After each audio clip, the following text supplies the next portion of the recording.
back the clocks and go back 10 or 15 years, but you can start feeling and looking 10 or 15 years younger with Nature's Youth RSF. It's a doctor-formulated daily supplement that helps your body maintain its peak performance and fight the aging process. Imagine sleeping better, looking better, and feeling better. See how Nature's Youth RSF has helped thousands of people just like you at nature'syouth.com. nature'syouth.com. The holidays are coming. Imagine how it will feel when your family and friends are asking you what you did to look so good. Your secret will be Nature's Youth RSF. It's time to start looking better and feeling better. Learn more and order your Nature's Youth RSF at nature'syouth.com.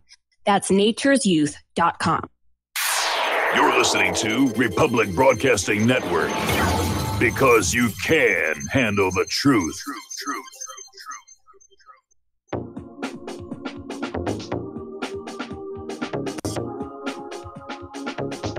What Really Happened with your host, Mike Rivero. The history the government hopes you never learn. Here is your host, Michael Rivero. And aloha, America. Welcome to our show today. It's Tuesday, January 23rd, 2018, getting into the week here. We have a lot of stuff to talk about today. The phone lines are open, 800-313-9443. Mike is in our control room, ready to answer the phone, put you on the air with your comments and questions. Boy, what a rocking and rolling time we're having around the world. And they had this 7.9 magnitude earthquake off the Alaska coast. And, of course, that set off tsunami alerts, warnings, watches all along the Pacific Northwest, Canadian coast, Alaska coast, and, of course, here in Hawaii. And, of course, our watch was canceled about 1 o'clock this morning, but we're getting all the alerts from the Emergency Management Agency. And the first one came on out, tsunami warning, and this time we really mean it. So trying to get us to trust them again. Apparently, up in Alaska, they're still allowed to have fireworks. And apparently, when the tsunami watch was called off and there wasn't going to be one, apparently people went outside middle of the night and just fired off a bunch of fireworks. Got a video of that up at whatreallyhappened.com. And I imagine if I had access to fireworks and I'd been living in an inundation zone, I'd probably want to do exactly the same thing. But we're not allowed to have fireworks anymore here in Hawaii because we're a liberal state. Okay, there's been a tragedy over in Kentucky at a high school. A student, 15-year-old student, just went on a shooting rampage, and he killed two people, one a boy, the other a girl, also 15 years old. The girl died at the scene, the boy died in the hospital, and apparently several people, 14 people, were wounded. And looking at a picture of this kid, he's obviously a wannabe gangsta. And you're wondering, first of all, what's he learning at school in terms of socialization? And more importantly, where are the parents? What were they teaching him? Or are they both working two jobs and this guy's entire social upbringing has been what he sees on TV? It's amazing here. Now, progressives are in a snit, if you will, over the ending of the government shutdown. Apparently, a lot of these pro-illegal immigration amnesty people thought the Democrats should have just kept the government shut down no matter what. And they're very upset that the Democrats have appeared to cave in, at least for the moment. But the progressives are out there. They're angry. You should have kept going. We had a chance to make all these illegal immigrants into legal Democratic voters. Now, somebody just went on out and did a poll and found, to no real surprise, that the majority of Americans want massive cuts to legal immigration and an end to the illegal immigration. They want this to shut down the same way that people in Europe want their refugee crisis shut down. They're tired of all the problems that it's causing, economic, medical, crime, all of it. Now, I don't think the issue is over, okay, because this spending bill they passed is only for 3 weeks. And I think when it comes up again, the Democrats, once again, are going to rally their forces, and they're going to do a shutdown saying we will not vote for an extended spending bill until we get amnesty for the illegal immigrants. And these are the Democrats who hold the illegal immigrants in much higher regard than legal American citizens, because, you can't trust those legal American citizens to vote Democratic. Some of them actually vote Republican. We can't trust them. So that's what this is really all about. Rigging the next elections by flooding the voting booths with illegal immigrant voters. And again, illegal immigrants are not entitled to vote in this country. That's why there's supposed to be voter ID, which, of course, the Democrats are, no, it's racist to have to show ID to vote. No, it isn't. It's confirming that you have the legal right to be voting. It's not racist when you have to have a driver's license to operate a car. It's not racist when you need a pilot's license to fly a plane. It's not racist when you need a medical license to operate on somebody. Only when it comes to the elections are the Democrats out there screaming that having to show a license, that's just racist. They're trying to steal the next 2 elections because they're angry they weren't able to steal this last one. Okay, apparently the Schumer shutdown cave-in, it may blow back on them in the midterm elections this November, because the American people saw how the Democrats shut down the government over this illegal immigrant issue. That's going to work against them. And now a lot of the leftists are saying the Democrats can't get anything done. Now, that levels the playing field with Donald Trump and the Republicans, because the Democrats and the corporate media have been screaming they're not able to get anything done. The whole government is paralyzed over this issue. But the Democrats are probably going to pay a very heavy price this November for what they just did. Okay, we're going to do a shout out now to our Honor affiliates who are just now rejoining the network. Getting on into the domestic political situation here. Apparently, not too long ago, Robert Mueller questioned U.S. Attorney General Jeff Sessions regarding this Russian collusion story. Mueller's getting desperate. He's been at this for a year. He's spent millions of dollars. He hasn't found anything. But apparently, Mueller is taking the tack that President Trump's firing of FBI Director James Comey was an effort to obstruct the agency's Russia probe. So they're trying to gin up an obstruction of justice charge with which to move forward on impeachment. In all my years of being alive, I've never seen politics get dirtier than it is right now. More and more of the Peter Strzok, Lisa Page texts are surfacing. Apparently, the FBI may have claimed to have lost them, but there were other copies out there. And apparently in one of his texts, Peter Strzok is admitting the Mueller witch hunt is just another nothing burger. He hasn't found anything. And meanwhile, of course, you have all the documented crimes of the Clinton Foundation, Uranium One. There's collusion with the Russians. Everybody's staying away from it. We got to get Trump. We got to get Trump. Trey Gowdy is out there saying that he's discovered FBI agents from some of their texts and emails were discussing how to avoid text being captured. Because when you're using your official phone on official business, everything is recorded. It's all public record. It all belongs to the taxpayer. And FBI agents apparently were discussing how to get around this. Well, that obviously means using a private cell phone or a cheap burner somewhere. Yes, now, Senate Judiciary Committee Chair Grassley is demanding answers about this so-called insurance policy against the Trump victory, and the FBI brass using secret untraceable phones to talk about Hillary Clinton.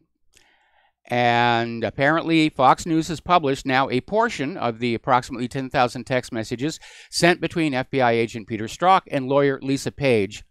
And among the messages is the one talking about this insurance policy. And the story is that right after Donald Trump won the election, some of the top FBI brass got together and formed this little team to basically find a way to get Trump out of power. because as we're finding out now from the investigations into the investigations, the FBI is dirty, the Department of Justice is dirty, the Clinton Foundation was certainly dirty. They're all concerned about losing their jobs. They were all counting on Hillary Clinton being the next president and keeping the lid on all the crime and corruption. So apparently there was this secret society, and we remember what John F. Kennedy said about secret societies, and they were meeting inside the FBI, and they started the day after the election. Now, everybody is still fighting back and forth over this FISA memo. And there's been a bogus memo put on out. Somebody has recycled another memo about FISA from April of last year, and they're showing that around and saying it's being leaked. No, that's not it. The memo under contention is still under wraps, and they're fighting back and forth about it. And, this memo was compiled by House Intelligence Committee Chairman Devin Nunes and fellow Republicans, and it claims that senior federal officials abused a secret surveillance system commonly known as FISA. Not that it's all that secret, of course. And they did it to target and undermine the Trump campaign. So what we have here are the Department of Justice and the FBI working to undermine first candidate Trump and then President Trump. I don't know if that meets the legal definition of treason, but it's certainly an internal coup d'etat taking place. Now, Jeff Sessions is saying that they will leave no stone unturned to find the FBI agents' missing text messages. Although the word is around that, yeah, there are copies of them. Apparently, the Inspector General had a copy of them as well. But Sessions is out there talking tough about it. And again, what the FBI claims to have lost them. All right, let's take a phone call. Kevin in West Virginia, aloha. Welcome to the show. What's on your mind? Hey, Mr. Mike, how are you doing today? Doing fine. I guess you're aware that the congressional memo was released today, and it's also on the DNI website, Director of National Intelligence website. I actually had not heard that. I missed that. Where is it located again? DNI, the Director of National Intelligence website, I guess is dni.org. Okay, I'll have to take a look at that. It was released earlier today through Alex Jones. The domain DNI.org may be for sale by its owner, so obviously, all right, I'll have to hunt it down over the commercial break. Okay, yeah, it's I don't know who the Director of National Intelligence is at the top of my head, but it was obviously was declassified today by Trump and pushed out by the Director of National Intelligence today, and was released. Like I said earlier, I'm guessing around 1 o'clock Eastern time today. Okay. Maybe. I'm not. Not seeing it. I'm not seeing it in a Google search. It's saying the memo may be released by Nunes. That's 2 hours ago. I'm not seeing that it's actually out yet. It's released. Bill Binney had a copy of it too. Well, if that's the memo that he shared with Alex Jones, then I'm kind of wondering what the fuss was all about, because we know that FISA has been abusing the system to spy on American citizens, and at least the version that was over on Alex Jones' website, I didn't think it was that big a deal. So it begs the question, what were they fighting over? And have they decided to do a limited hangout by releasing a memo but not the memo? Because the way they were fighting over it back and forth, you would have thought that it would have been the scandal of all scandals buried in there. And I have a copy of that. And again, it's dated April of last year. So I'm going to have to dig into this a little bit more. I'm not sure we're getting the real memo. I think they're trying to make this go away. From what I'm understanding, there's two different memos. There's a memo that that Bill Benny released on InfoWars today. Yes. And then there's supposed to be another memo that's, I guess, a summary of what this memo is that was released today. Well, the one that William Binney has is only a few pages long. It's hard to summarize something that's, well, no, I'm sorry. It's about 20, 30 pages long. But, yeah, the one that they were talking about in Congress was only 4 pages, so that's got to be a summary of something else, and maybe that's it. I'll have to hunt it down over the commercial break. I hadn't seen the 4-page memo. I've only seen the 20-page memo. Okay, well, that's all I wanted to tell you, and was trying to get it out there. That, I mean, I don't think like you. We all knew what was in there. You know, we all know they're abusing the power, but I mean, at least there's official documentation now to maybe go after these. Can we call them traitors? Well, definitely, they're abusers of the system. They're violating the Constitution. They're violating the short-lived our right government to privacy. shutdown did not shut down GOP efforts to undermine the Russia investigation.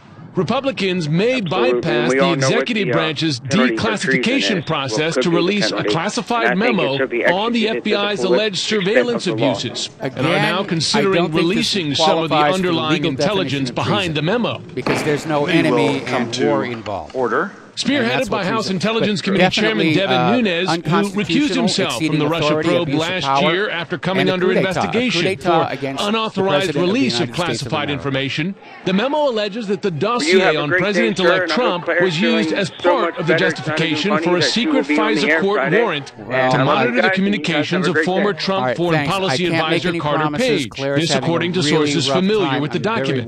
Democrats note that the FBI used other intelligence in its warrant application, calling the memo an attempt to undermine Special Counsel Robert Mueller. Republicans are also seizing again on text messages between 2 FBI officials with a new cache of 400 pages handed over to lawmakers. In one exchange, an official says it is, quote, unbelievable that Trump and Clinton are facing off in the presidential race. The other official responds, quote, now the pressure really starts to finish MYE, an apparent reference to the mid-year exam, the FBI's investigation into Hillary Clinton's use of a private email server. Neither effort has interrupted the special counsel's work. All right, Donald John Trump. One new potential focus for investigators, though, as Trump took the oath of office, at least half a dozen Russians connected to the Kremlin were in Washington to celebrate his inauguration, as first reported by the Washington Post and confirmed by an intelligence source to CNN. Just quickly regarding the memo, including Russian pharmaceutical executive Alexei Repik and his wife Polina, who received tickets to watch the inauguration right in front of the U.S. Capitol. They also attended events surrounding Trump's swearing in, even getting close enough to shake the president's hand. According to the Post, also in Washington were Viktor Vekselberg, a businessman closely connected to Putin, and Natalia Veselnitskaya, the Russian lawyer who attended a meeting at Trump Tower in June 2016 with Donald Trump Jr., offering damaging information on Hillary Clinton. The Post reported, and CNN has confirmed, that FBI counterintelligence officials were concerned about the attendance of some who had also surfaced in the investigation of potential ties between Russia and the Trump campaign. The Post did not specify which attendees raised that concern. You can receive donations from Bitcoin on your website? Yes. Regarding that topic? Okay, so you won't have much success with receiving Bitcoin specifically because the transaction fees are anywhere from like $15 to $50. So it would cost somebody on average right now like $20 to send you a $5 donation. Bitcoin is used like a gold brick. It's a store of value, but it's not practical. So I'll just recommend one that you yourself mentioned a couple of days ago. You had a story about somebody who got rich from Dash, which is a cryptocurrency called Dash. So because you mentioned it, I'll just say I agree with you. That's an interesting one. The last time I used Dash, it cost me 0.00001 Canadian cent to send $100. Yeah. So if you were to change it to accepting Dash, then you would get you would probably get 10 times more donations. And that's everything. I'll get off the phone and have a great day. Hope Claire gets well soon.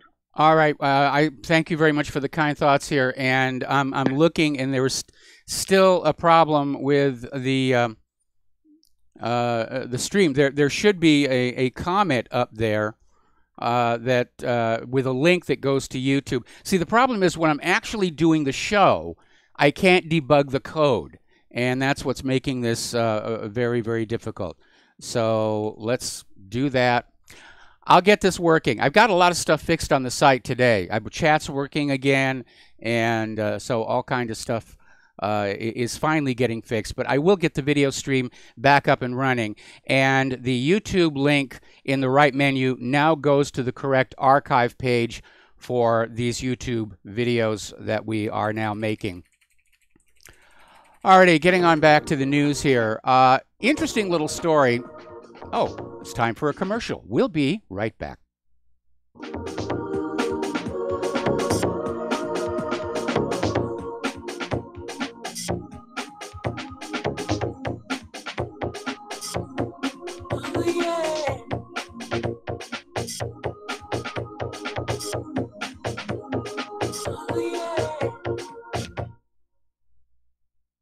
Corporate media dominates the American opinion. Finding independent voices that counter this avalanche is becoming increasingly difficult. With the endless corruption running rampant throughout our government, independent voices are needed more than ever to battle the offensive against our freedoms and liberties. As a listener of RBN, no one understands this concept better than you. Now it's up to you to do your part. The time has come for you to take action and begin broadcasting the truth to hundreds or thousands of people every month. Sound impossible? Quite the contrary. With pointed slogans from LibertyStickers.com, you can reach countless sleeping Americans unaware that they live in a real-life wonderland. LibertyStickers.com has a huge inventory of political bumper stickers and messages that reflect the truth about our government, our politicians, and the future of America. With so many in stock, there's one perfect for you. Visit us today at LibertyStickers.com. Again, that's LibertyStickers.com. Do your part. Your voice is important. Let it be heard. For the past 14 years, it's been my privilege to host the National Intel Report on RBN, to offer a platform to interview exceptional guests, to provoke critical thought, and examine evidence, whether real, fake, or somewhere in between, and allow our audience to call in and participate with your input and questions in order to help us all reach an educated decision and arrive at our own truth. Our world has changed. It's now been turned on its head. Real is now considered fake, and mainstream fake is now pushed as real, rather than any clear thinking, consensus, or rationale. Those few remaining beacons of light, the ones still shining through the mainstream media lies, propaganda, and deception, are being viciously attacked at every level through attempts at censorship, threatening advertisers, jailing hosts, and even killing journalists brave enough to speak the truth to you. We are in a war for our very freedom and existence, and through these despicable acts, freedom haters, collectivists, and communitarians have shown they will stop at nothing to blot out these last few beacons of light. Truth is becoming increasingly more difficult to unmask, just as the term unmasking itself is spoken by those usually anonymous sources. They promote their lies, wishing to mask the truths by ignoring it, vilifying it, or conspiratorializing it into a black hole abyss. Regrettably, RBN has reached the tipping point, and through internal audit and actuarial review, it has now been determined that the only life raft of survival to this network is to go the way of PBS, that being audience-supported. Like a cornered animal, the left with veracity is pulling out all the stops with every effort to effectively blacken our beacon forever. Help us, folks. Help yourselves. Don't let our light stop shining. Our motto has always been, because you can handle the truth. It's time to review your budget, folks. If you want the truth to keep flowing through RBN, go to republicbroadcasting.org and become a regular monthly donor of $30, $40, $50, or $100 or more a month and ensure you keep the truth flowing. When all this twisted steel was swept away, did these remaining holes reveal what's really happened? And aloha, America. Welcome back to the show here. And yeah, I'm afraid we're still not getting the live stream link. It's probably a coding problem on my end. But I got to tell you, navigating around YouTube is very difficult if you're trying to do something other than watch videos. For one thing, every other button you hit just gives you a page of, oh, wouldn't you like to look at this? Okay, all right, getting on back to the story. I'm still not seeing that the 4-page memo has actually been released, but if it's a summary of the one from last April, again, for those of us who've been paying attention, we know it's been going on. I'm sure it's going to be shocking to the American people who really still believe that we have an honest and ethical and well-behaved government. Okay, story coming out of the Gateway Pundit. Apparently, additional text messages sent and received by Peter Strzok were recently handed over to Congress, and apparently there's an exchange between Strzok and Lisa Page about how hackers likely obtained an email exchange between then President Barack Obama and Hillary Clinton. And apparently this leak of sensitive information was covered up by the FBI after the incident was removed from Comey's closing statement on Clinton's email investigation. So the FBI knew that because of the poor security around Hillary's email, that sensitive information had come on out. Now, at this point, the FBI's reputation is pretty much in the Al-Qaeda.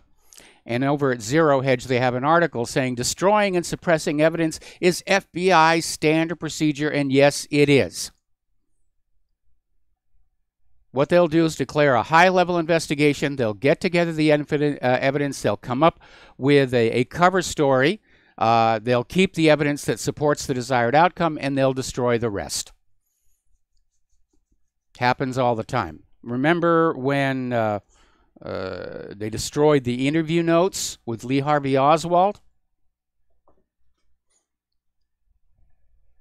So that's what the FBI is really all about. And if you're not sure about what's going on, in the permanent articles index at the top of my page in that little gray box under my smiling face, there's an item called COINTELPRO, which if you're my age, you will remember this scandal from the 1960s. So you might want to look at that page. Now, Representative Ron DeSantis is saying, I don't believe the FBI. Phone, text messages just don't disappear in a glitch. And he's absolutely right. What about the backup tapes? What about the NSA? Story coming out of Sputnik News. Both the National Security Agency and the FBI have recently failed to comply with orders to preserve specific data, with one body claiming it didn't have enough storage to follow through, and the other saying the trove was accidentally erased. Well, come on, people. You can buy a shirt pocket terabyte drive for just a few bucks these days. So don't give me this idea that you are out of storage. It was the same excuse they had over when the ClimateGate first exploded out of Hadley Climate Research Unit, and other climatologists were saying, let us look at the raw data. And Hadley said, oh, we didn't keep the raw data. We didn't have enough room on the computers. Just take our word for it. Humans are warming the earth. You're all going to die unless you give Al Gore money. So William Binney was apparently being interviewed on Sputnik Radio and said that the fact that both the NSA and the FBI got rid of data they'd been specifically asked to retain shows that the information was deliberately deleted, since the hardware would also have to be tossed. That's not necessarily true. You can overwrite the disk. There's even a mil-spec version of that, of overwriting the disk here. So Binney's a little off on that one. Well, Russiagate is now exploding on everybody, and part of it's going to be tied into that memo, the FISA memo, when it finally comes on out, and the latest is it may come on out later today. But again, there's nothing there. And all the people who were involved in trying to promote this story have been found to have been behaving illegally, outside their authority, unethically. This was an attempt at a coup d'etat against a sitting president of the United States of America. Now, whether you like Trump or not, and I will admit I like him a lot less than the day he won his election. He is the president. He was elected by the people. And we cannot tolerate this idea of a coup d'etat, or for that matter, an assassination. That's not what America is about. And we know the people trying the coup d'etat, they're not doing it for noble purposes. They're not doing it for the benefit of the people or the good of the nation. They're doing it out of personal greed and a desire to not go to jail for the crimes they've been committing for the last 30 years. That's what's going on here. They're willing to wreck the country to evade justice. We're going to take another break for commercials, and we'll be right back.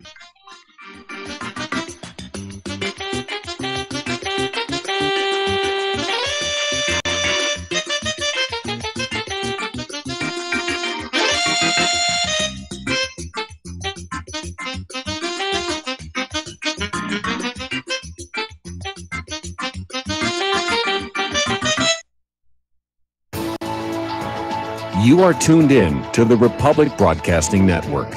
Visit our website by going to republicbroadcasting.org.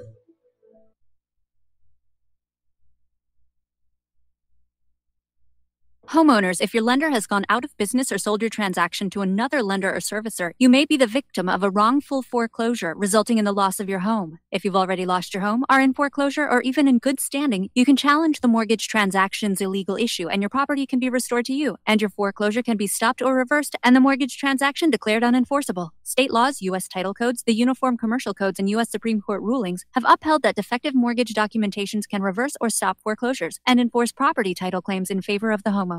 We are having successes in stopping the process of foreclosure, the enforcement of the foreclosure judgments, the sale of property, and evictions after the sale. We are not attorneys, and we don't give legal advice. We are a professional team of legal researchers, providing forensic mortgage audits and expert witnesses. We have the knowledge to produce the evidence and enforce laws regarding your legal issues. We've been in business for 12 years without a complaint. Consultations are free, and we provide a free title search to confirm if your mortgage has legal defects. Please call 855-253-3748. 855, keep it today.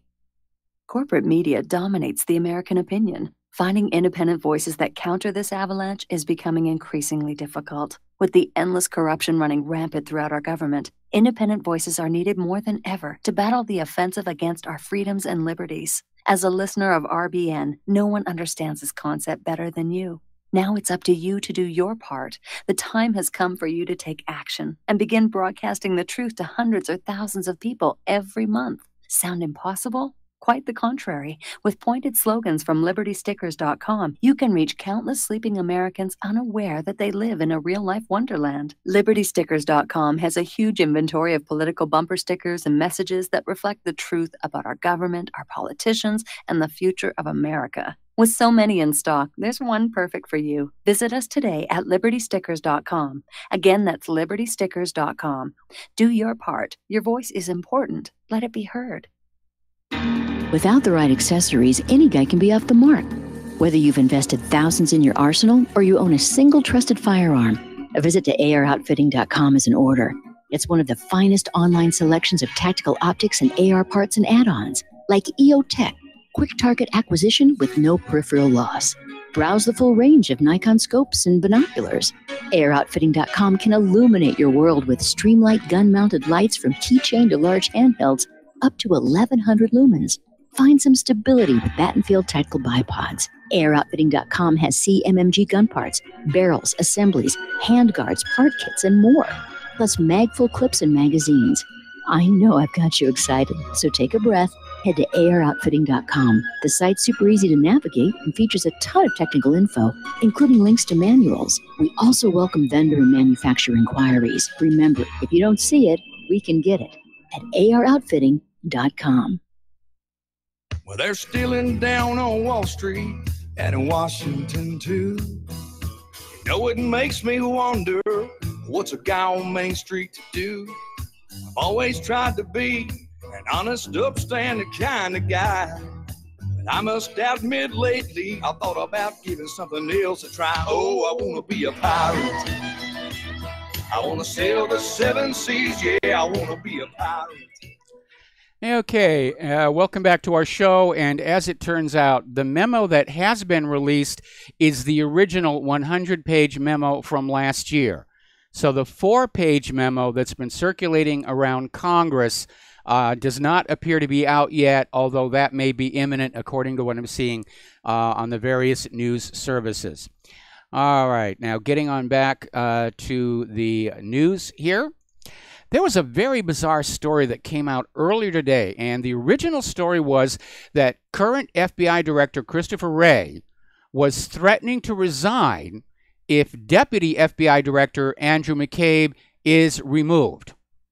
And everybody's out there saying, what's going on? Major upset in the FBI. However, the White House has issued a statement saying that did not happen, that Christopher Wray has not threatened to resign.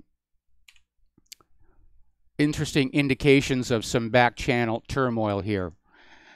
Now, here's a story basically to remind you that all of this skullduggery and this unconstitutional spying on Americans has actually been going on for a very long time.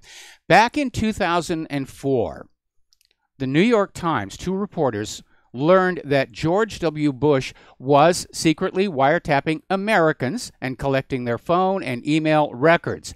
The reporters wanted to publish the story, but the New York Times management was basically lobbied by the administration to hold off on the story based on the idea that this was classified material and it had to be protected.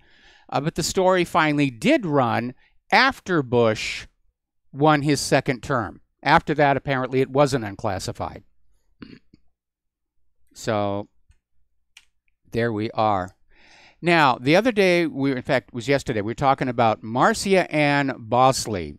She was the head housekeeper at the governor's mansion under then-Governor Bill Clinton.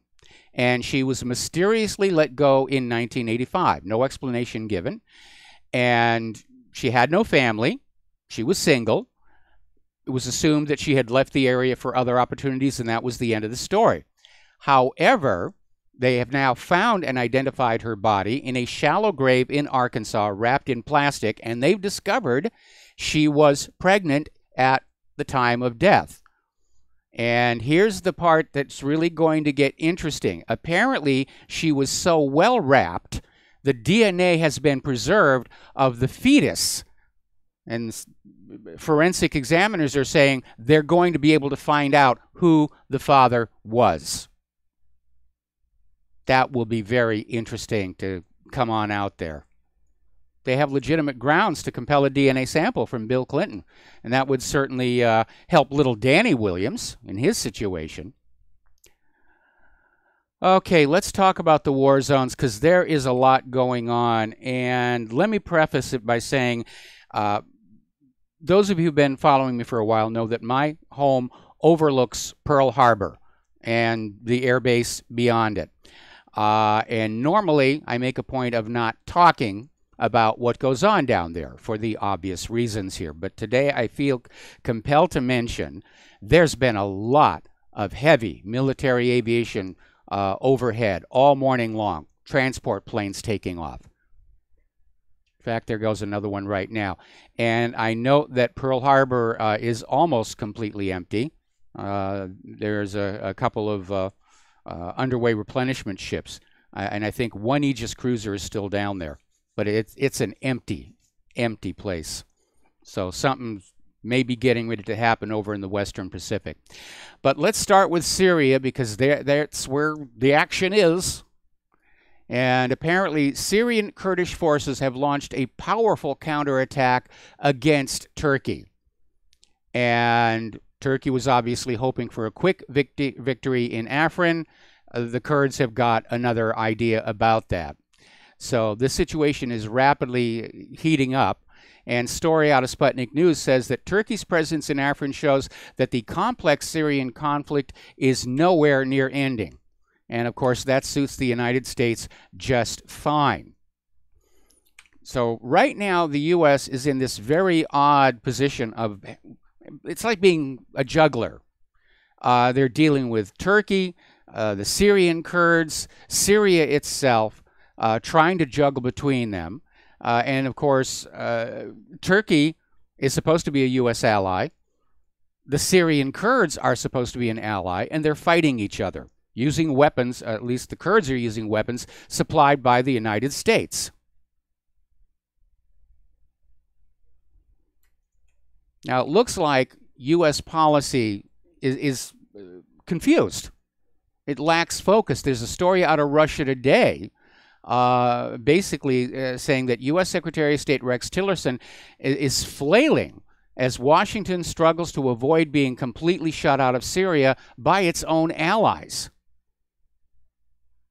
following a crisis that the U.S. provoked just days ago with that border force. Now, there's been an attack on a hotel in Kabul, Afghanistan. At least 30 people killed, including Ukrainians, Kazakhs, and apparently some Americans as well. So Afghanistan is also heating up. Story coming out of Fars News: the U.S. seeks continued conflicts. Well, yes. The U.S., for one thing, is in the business of manufacturing and selling weapons all over the world. The more war, the more money. Isn't it going to be cool here? So the top military aide to the Iranian Supreme Leader, Major General Yahya Rahim Safavi, is warning of the U.S. provocative acts in the region, especially Syria, adding that Washington seeks to keep the regional conflicts alive. And then Iran shoots its own credibility down by beginning a military exercise in the strategic Strait of Hormuz.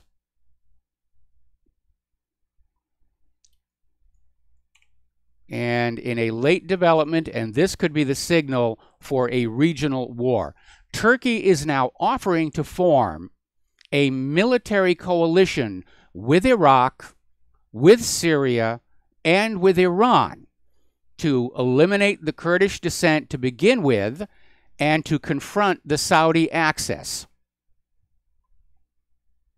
Now, if Turkey, Iraq, Syria, and Iran all come together as one military or political unit, they will be formidable. Even Saudi Arabia is not going to be able to deal with that. And that, of course, that kind of coalition or cooperation or coming together is exactly what the United States has been trying to prevent in the Mideast for all these decades. They want the Mideast broken up into lots and lots of little tiny countries that are easy to push around. Because of U.S. provocations in some of those countries, now they're saying, we're going to come together. Just like following Neville Chamberlain's failure of peace in our time, the rest of the world came together against Japan, fascist Italy, and Nazi Germany.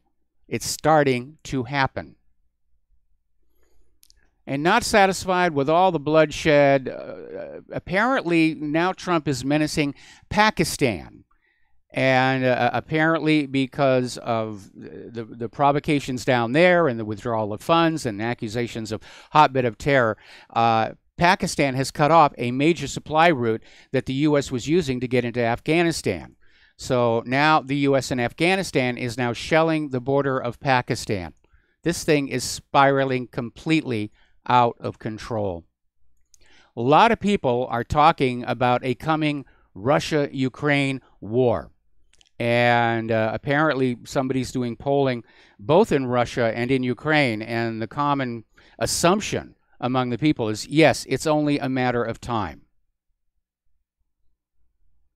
So the situation in Donbass has been a feature of Russia's political talk shows for the past couple of years.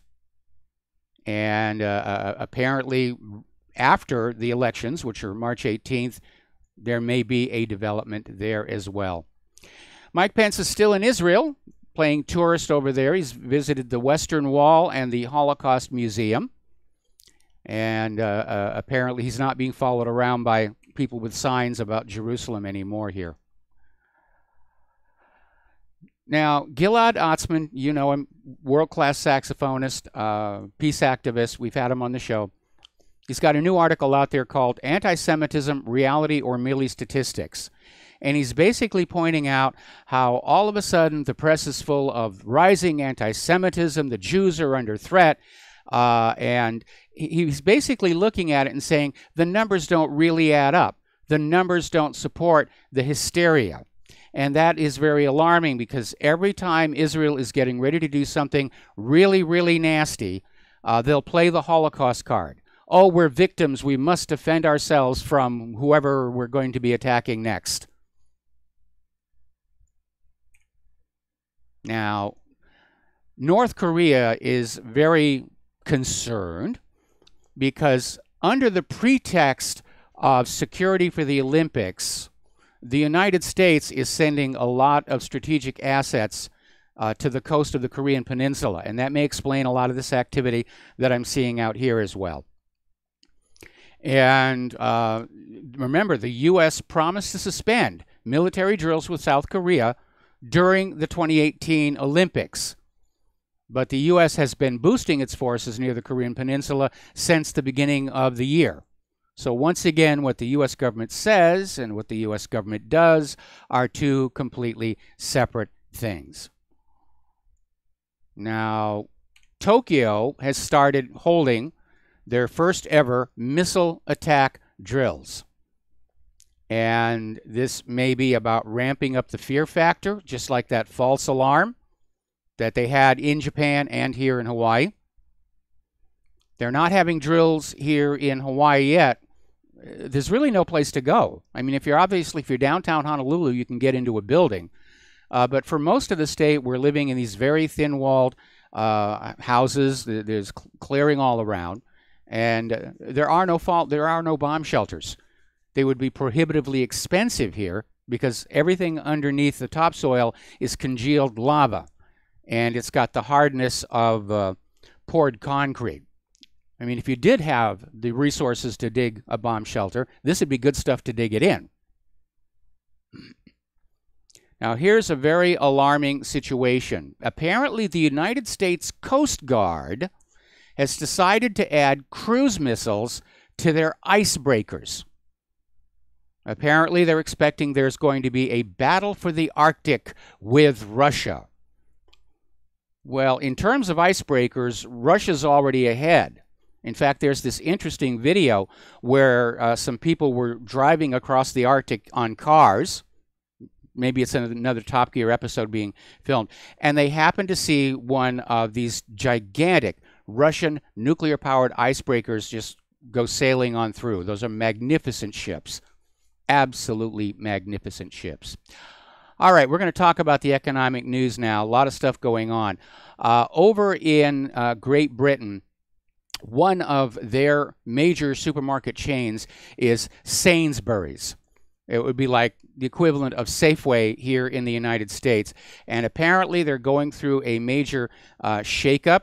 They're changing the way they manage the stores. And the end result is they're going to be letting thousands of people go. They're not saying exactly how much, but they're letting a bunch of people go. Another major supermarket chain, Tesco, has announced it's cutting 1,700 shop floor management jobs. It's another indication that the holiday shopping season wasn't really that much of a holiday after all. Now, if you have a cable box, you've probably seen a channel called Vice, and apparently they're not doing very well. The millennials are not tuning in, and that was their target demographic. And apparently Viceland Canada is going to be shutting down. They're basically going off the air, and it terminated its $100 million deal with the Millennial Digital Media Company, citing poor ratings and massive revenue lost. Well, one problem is the name.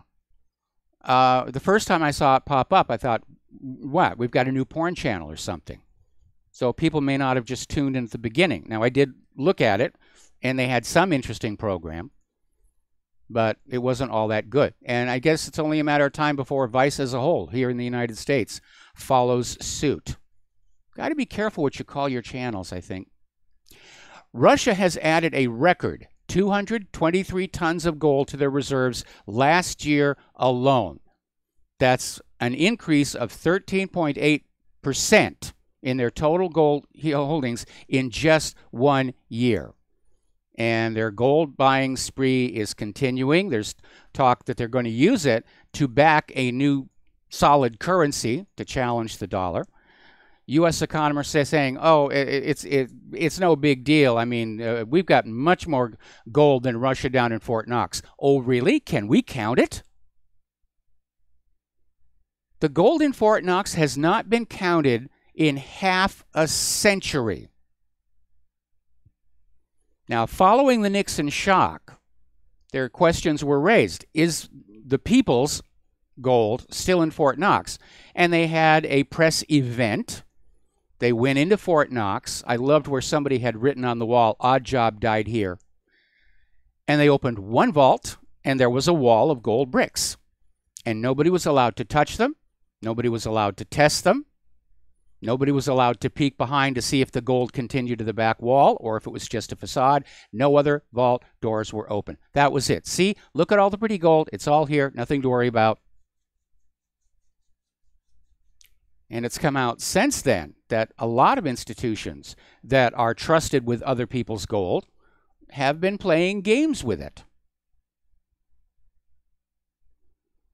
Now, apparently the retail apocalypse is now hitting the banking sector because, well, partly going to a bank is less and less necessary in this age of rapid technology and plastic cards.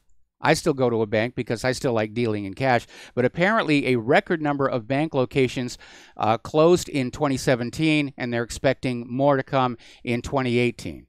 That's certainly not the story around here. Bank of Hawaii just opened a brand new branch down here at the shopping mall.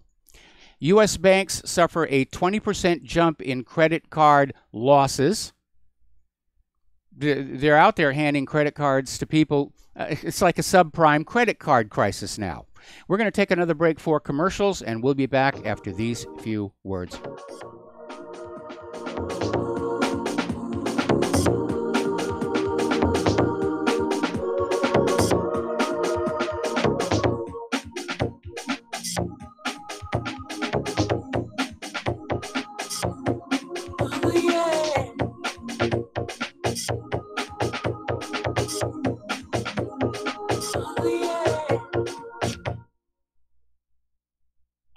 Okay, nurse, let's get this man to the ER stat. Right away, doctor. We see this every day. Heart attack or angina pain due to blocked and clogged arteries. Chelation can remove obstructions or blockages from arteries and help avoid painful and expensive surgery. Now there's Angioprim. It's a liquid oral chelation product that you take with juice. You start to feel the results fast. Angioprim increases blood flow all over the body, and that means more energy and strength to take on the day with less aches and pains. 60 years of research has gone into chelation, and Angioprim is the result. A safe and easy way to unblock your veins and arteries from buildup that slow circulation. Paging Dr. Jones. Please report to the emergency room right away. Log on now for a special radio offer from Angioprim. That's angioprim.com/radio. ANGIOPRIM. Angioprim.com/radio or call 877-882-7221. That's 877-882-7221.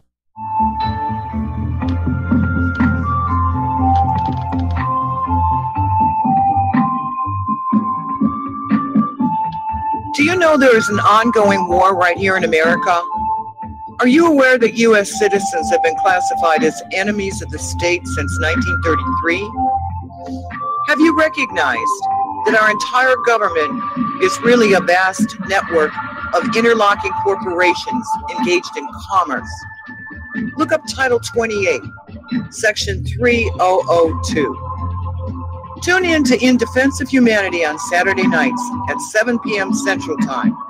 Find out what's really going on and learn how to protect yourself and your family as flesh and blood men and women living in a corporate reality.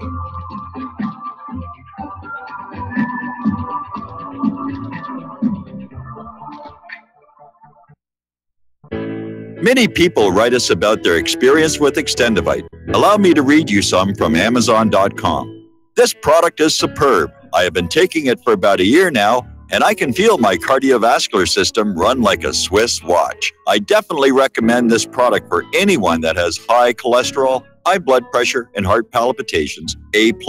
It's potent, but it works. I have been waking up for the past 3 years with numb hands, and a week into using Extendivite, my numb hands seem to have cleared up. My circulation was off, and now it's back on track. So I'm happy. I feel so energized, and I have my husband on it now. My mother-in-law has cholesterol problems, So I bought her a bottle as well. Thank you so much. Love the product. Tell us your story.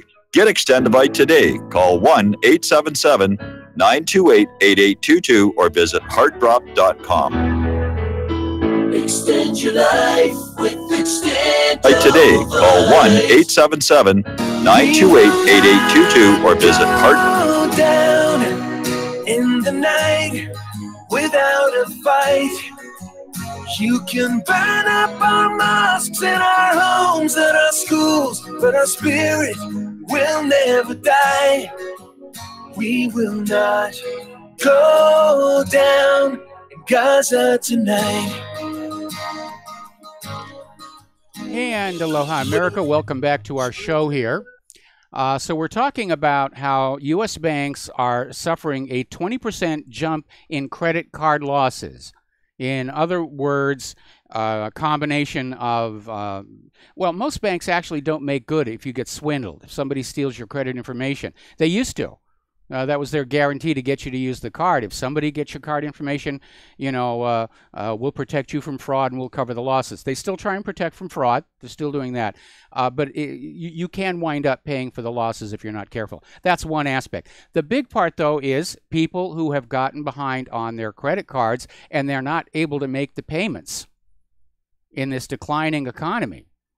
And it's really piled up. And in a way, I think you could call it a subprime credit card crisis, because trying to keep this little Ponzi scheme, debt-based currency running, they were handing out credit cards to everybody, just left and right like crazy. I get credit card offers all the time. They go right in the shredder. I'm trying to pay off the few cards that we have. I don't want to go deeper into debt. I'm trying to get out. And so should you be, by the way. The other big problem facing the banks is the student debt crisis. It's bad. It is getting worse. In the long run, they're expecting the majority of these students will default on their loans because the high-paying jobs they were told would await them on graduation aren't there. And you have people with these college degrees, they're working in fast food restaurants, they're working in supermarkets, stocking shelves. And you can't pay those student loans and have a place to live on that kind of money. That's why so many millennials are still staying at home with their parents. Now, out in California, which is already dealing with its own fiscal crisis, for some reason the state payroll increased by $1 billion last year, twice as fast as the year before that. Either a lot of people are getting some really generous raises or they're hiring a lot of people, probably the latter, to deal with the illegal immigrants and all the other problems there. Now, here's a good story, and this is something that people ought to be thinking about in their own community. Over in Denver, starting back in 2016, late 2016, Denver Human Services started hiring the homeless to shovel mulch and other day labor. And the good news is they did such a good job, they wound up finding real employment. Just getting on out there and being seen to work and work hard, they were able to get real jobs. They're not homeless anymore. It's a great idea. And we could probably do some more of that. And as a matter of fact, the city of Fort Worth has gone along. They're paying homeless people to pick up trash to clean up the city and turn their lives around. They're getting $10 an hour. All right, we're going to take a break for station identification, and we will be right back.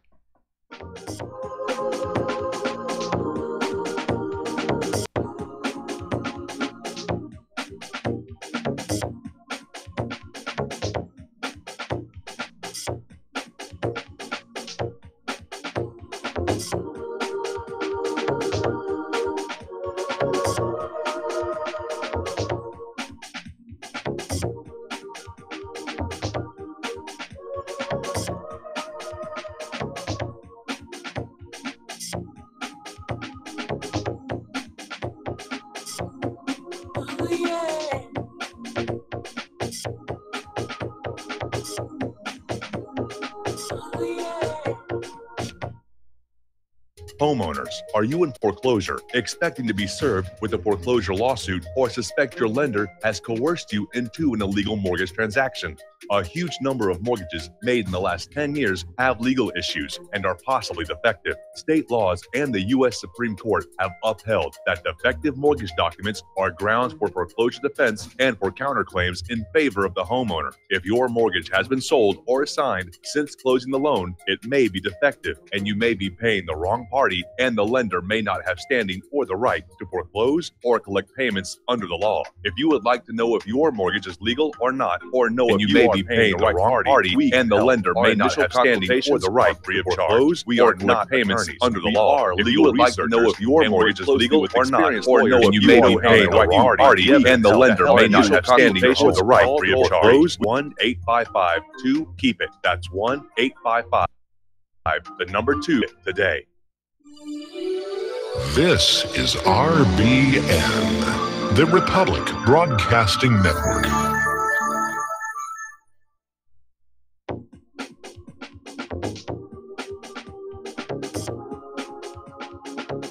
What really happened with your host, Mike Rivero, because World War III is a really bad idea.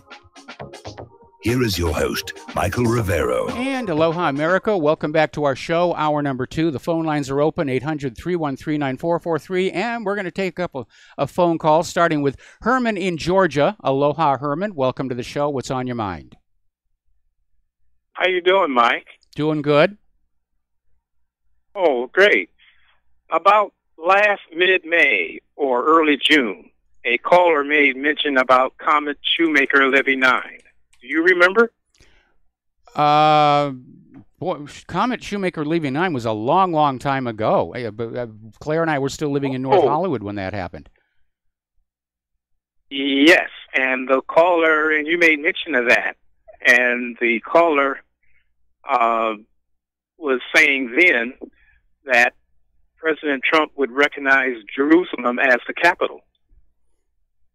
But you quickly cut me off before I could give my guess on the next series of events. Well, go ahead and give us another guess. Oh, okay. The halfway point is about 13 or 14 months away. That's that 7-year period, depending on when the barley crop in Israel is found to be ripe enough for the first fruits offering after the 12th month. Okay, now I remember why I said goodbye the last time. Okay, thanks enough. Bye-bye. You remember. I remember. All right, we're going to go to Dave in Hungary. Aloha, Dave. Welcome to the show. What's on your mind? Hey, Mike. Hey. I'd like to get some commentary and analysis from you and any members of the listening audience who are so inclined on how the president might use the current government shutdown to his advantage. Donald Trump has been subjected to a steady rain of grenades from every point on the political compass ever since he announced his candidacy. Yes. And he's become very adept at pulling the pins and throwing them back at great tactical advantage. Now I'm thinking there are legions of overpaid and basically parasitic government employees at agencies like Department of Education, or Miseducation as it might be, IRS, and that nest of IRS is not part. IRS is not part of the government. IRS is a private corporation. Oh, God help us! But in any case, there is a lot of fat that can be trimmed.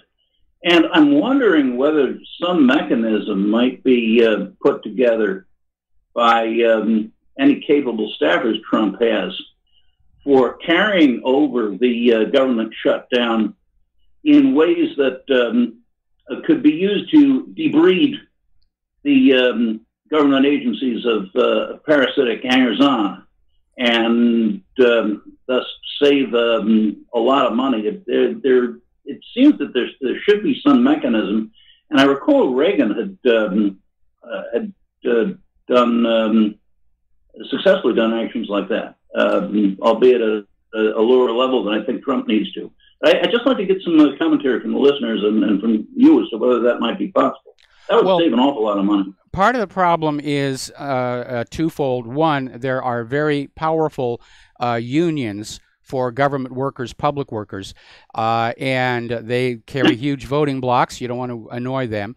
The other one is that because of those unions, it's actually very difficult to fire a government worker. I mean, they have to do something really horrible to get fired. I mean, these days, if they sexually harass somebody of the opposite sex, they can be let go, but that's the exception that proves the rule. We're constantly hearing stories about people who do incredibly stupid things and they keep their jobs, like the guy down here who we are told accidentally sounded that missile alert.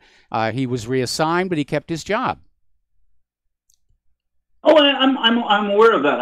I was government functionary myself for a while, DOD. Okay. So I know how difficult it is to get rid of unproductive labor. Having said that, these are kind of extraordinary circumstances, and a government shutdown might be used creatively by Trump supporters within the deep state as it is to get rid of some of the parasites. Well, here's the issue. First of all, the government shutdown is now over. We may have another one in 3 weeks' time.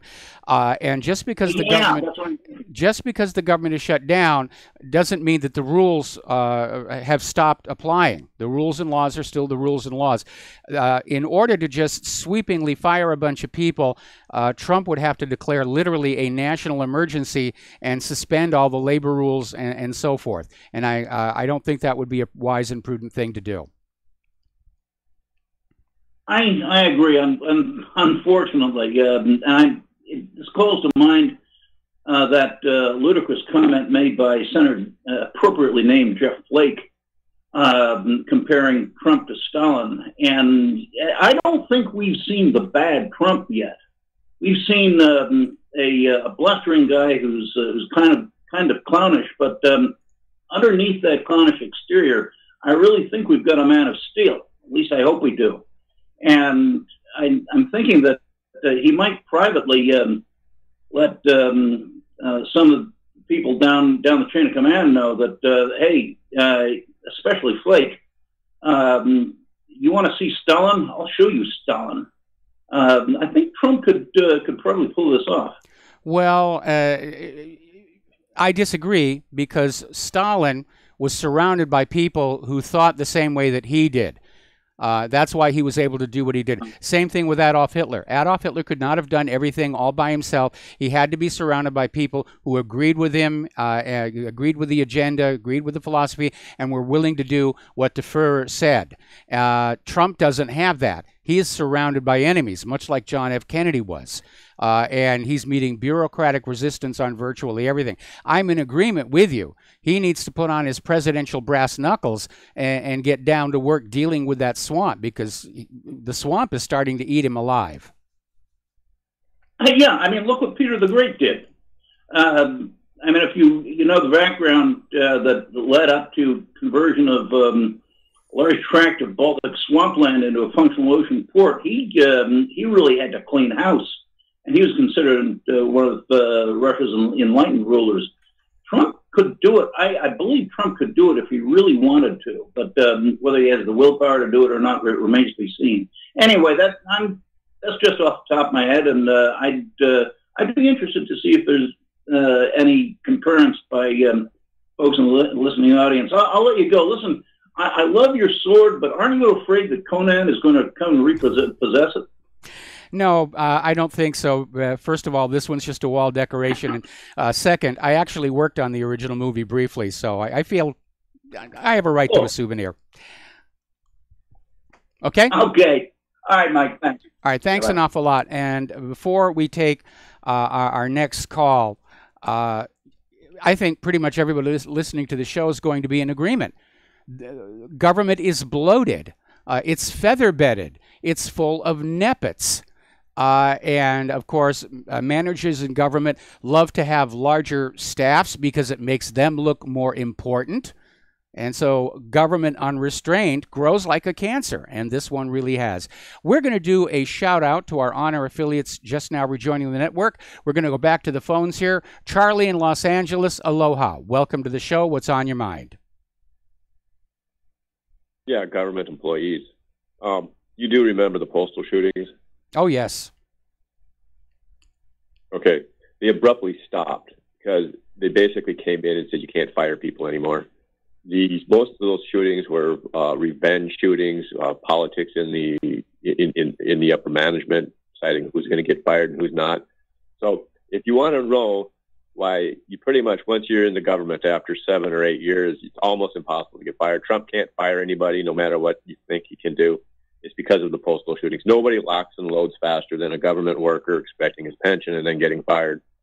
Okay, thank you for taking my call. Okay, well, that's an interesting way of putting it. I think the process of immunizing government workers from being fired was actually much more drawn out and had multiple sources.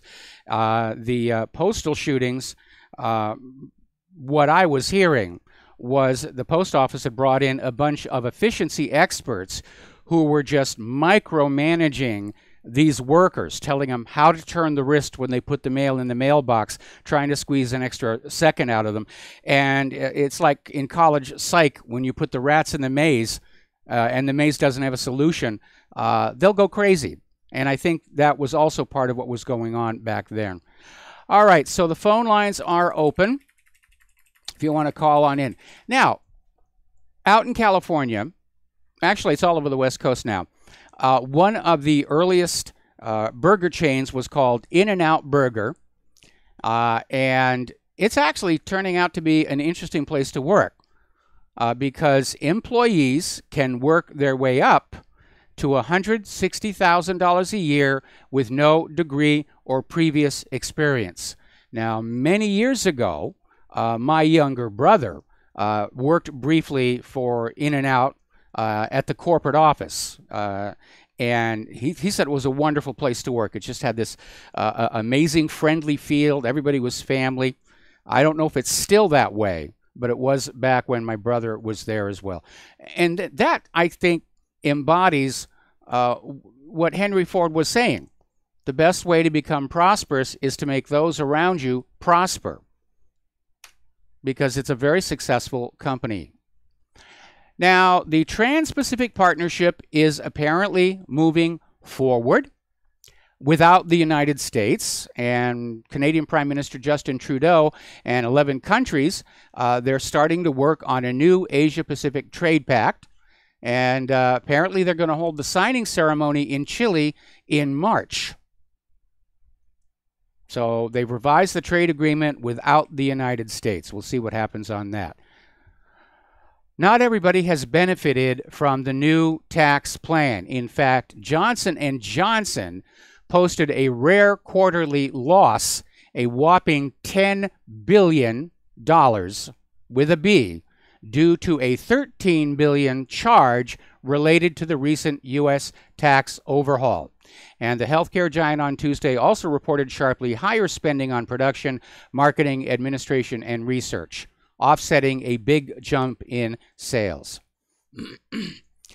Now, the United States is starting to put America First tariffs on imported products, and the first two are going to be on washing machines and solar panels. And yes, it means these products are going to be more expensive, but if we're ever going to bring our own manufacturing back and give it the opportunity to start matching the quality of these imported machines, we need to support them. And we need to reverse that trade imbalance. We need the money flowing into the country, not out.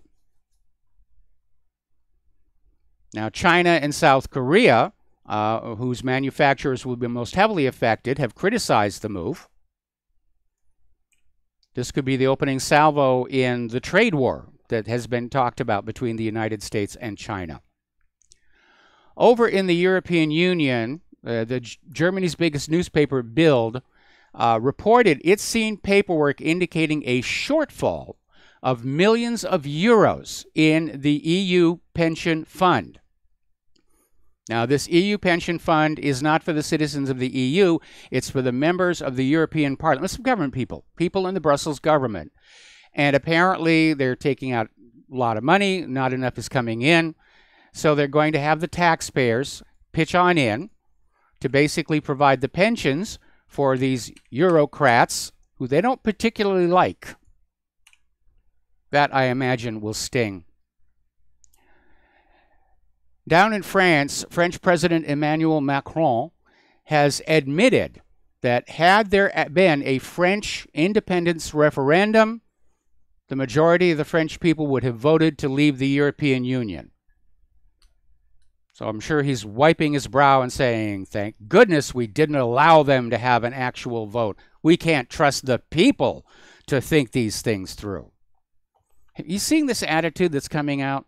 Like that congressman who came on out and said they can't release the FISA memo because the American people are too stupid to understand it.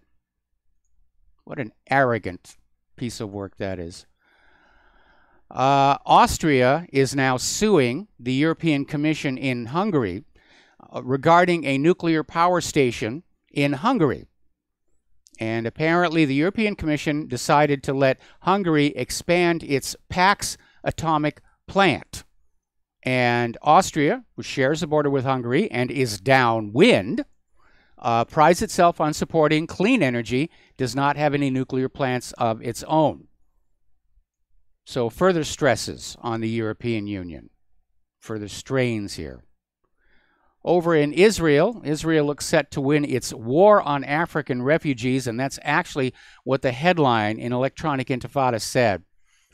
And it's kind of interesting for two reasons. First of all, for a while, to deal with the demographic problem, Israel was welcoming the Ethiopian Jews to come to Israel to build up the population numbers and keep the Jews in the majority. Now, apparently, they've changed their mind, and they're sending them back, and they've basically issued a warning to the African refugees. They have 90 days to leave the country or be thrown in jail indefinitely. And what's really kind of interesting here is Israel's at the forefront of demanding that Europe let the refugees in, that the United States let the refugees in. It's fine for every other country on earth. You should let the refugees in. But when it comes to Israel, different set of rules. But the government of Israel has run into a little bit of a problem because at least 3 pilots for Israel's flag carrier are flatly refusing to take part in the forced deportation of refugees, saying, I won't fly refugees to their deaths. These are El Al pilots resisting the deportation. Now, Russia and China are now willing to start building small nuclear reactors in Iran. The deputy head of the Atomic Energy Organization of Iran, Mohammad Ahmadinejad, announced that China and Russia have voiced enthusiasm for the construction of small nuclear reactors in Iran. I guess these would be used for regional power stations in low-demand areas. And apparently, Iran has been studying small reactor technology. So that's moving forward. More business, more commerce. Now, here's an interesting story. Apparently, China has overtaken the U.S. in scientific output. And the U.S. likes to claim it's still the world leader in science and technology. Can't even build our own rocket engines yet here. But apparently, China has overtaken the U.S. in terms of the volume of total scientific papers published. And that is a very telling statistic that underscores the rapid strides in Chinese scientific achievement. I think China has either 2 or 3 of the world's top 10 most powerful supercomputers. They're in love with science and technology in the future. Kind of reminds me of what this country was like back during the early days of the space program. Now, Floridians will be voting on an issue that will restore voting rights to 1.5 million felons. It's going to be on the fall ballot. And Desmond Meade of Orlando and his group Floridians for Fair Democracy successfully gathered more than 799,000 certified signatures in their years-long petition drive just a week before the deadline to reach the required total of 766,000. On Tuesday, the state certified the initiative for the November 6th ballot.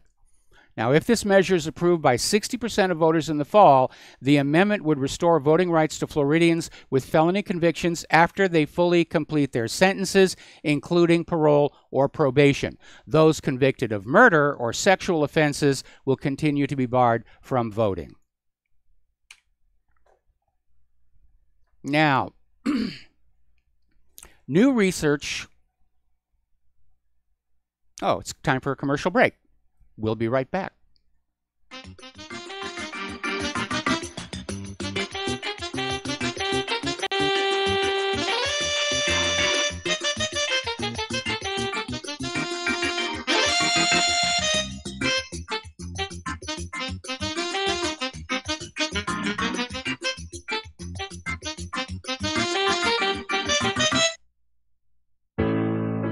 Many people write about their experience with Extendivite. Allow me to read you a few from Amazon.com. My wife and I both use Extendivite and are very pleased with the results. It has helped to stabilize our blood pressure and to make both of us feel healthier. Good product and good buy. So far, so good. I've been taking Extendivite 3 times a day, only a short while now, but already I've noticed the circulation in my hands and feet improving. They tingle. I like the idea of taking something herbal rather than pills. I take Extendivite 3 times a day, every day. I think this supplement has helped with my increased fitness regime and to lower my blood pressure. Tell us your story. Get Extendivite today. Call 1-877-928-8822 or visit heartdrop.com. Extend your life with Extendivite. Folks, we're living in a world the likes of which we've never perceived any clearer than we do now.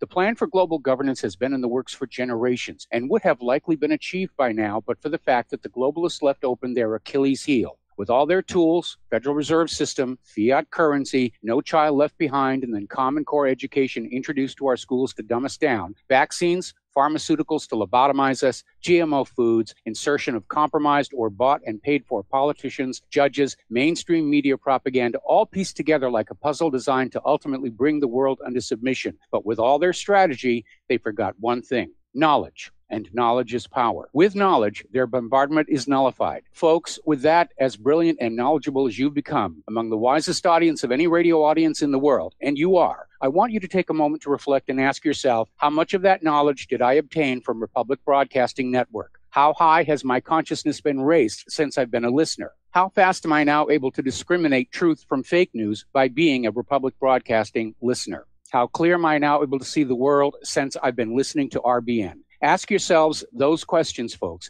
Then ask yourself, what is that knowledge worth to me? Like my morning coffee, how would I survive without it?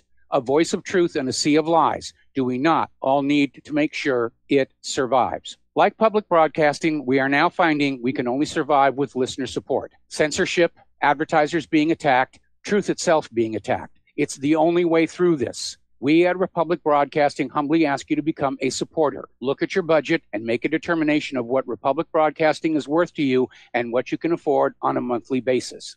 Go to republicbroadcasting.org and pledge $20, $30, $40, $50, if possible, $100 a month or more if it's affordable. Click the donate button and become a regular monthly donor. Assure both us and yourself that Republic Broadcasting truth will continue to flow like that morning coffee. The network thanks you.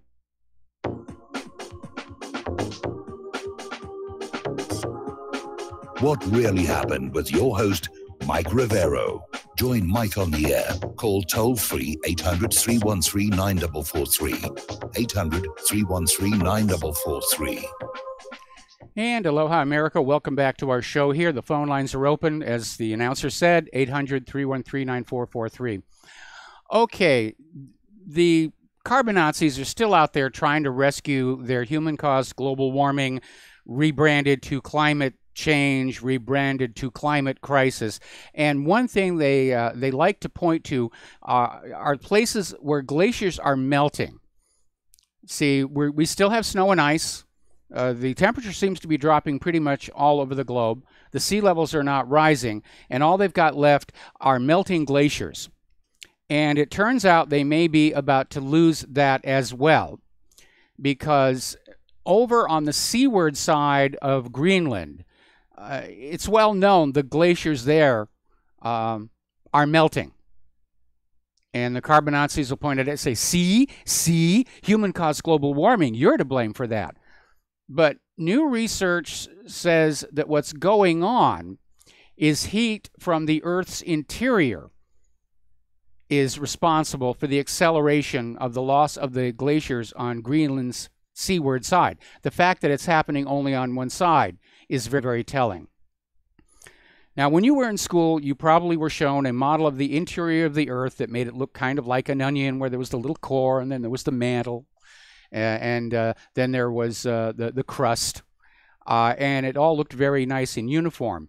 But it's becoming understood that the near crust part of the interior of the Earth is not smooth and featureless, that it has all kinds of bumps called hotspots. And some of them are responsible for some volcanoes. Most volcanoes are subduction zone volcanoes, but the Yellowstone supervolcano is a hotspot volcano, and the Hawaiian Islands were formed from a hotspot volcano. As the tectonic plate slides over the heat plume, new volcanoes keep popping up in a line. And it's now being understood that there are, in fact, smaller of these heat plumes inside the mantle. And the ground above them is just naturally warmer. And it's got nothing to do with human activity. In other words, it's not your fault. All right. Let's talk a little bit about computers. A little bit of a warning. Apparently, wireless charging and fast charging your cell phone batteries could actually cause them to wear out much quicker. Now, this article is specific to the iPhone 10 and the iPhone 8, and that is a concern because it's very difficult to replace the battery. I remember when Claire had that Samsung, and I got her a wireless charging pad. And now that I look back on it, we went through a bunch of batteries, which for the Samsung is no big deal. Order the battery on eBay, pop off the back of the phone, put the new battery in, everybody's happy. But apparently that is an issue, that you can wear your batteries out much faster with fast charging and wireless charging. So for those of you with phones that are difficult, if not impossible, to replace the batteries, you might want to think about that.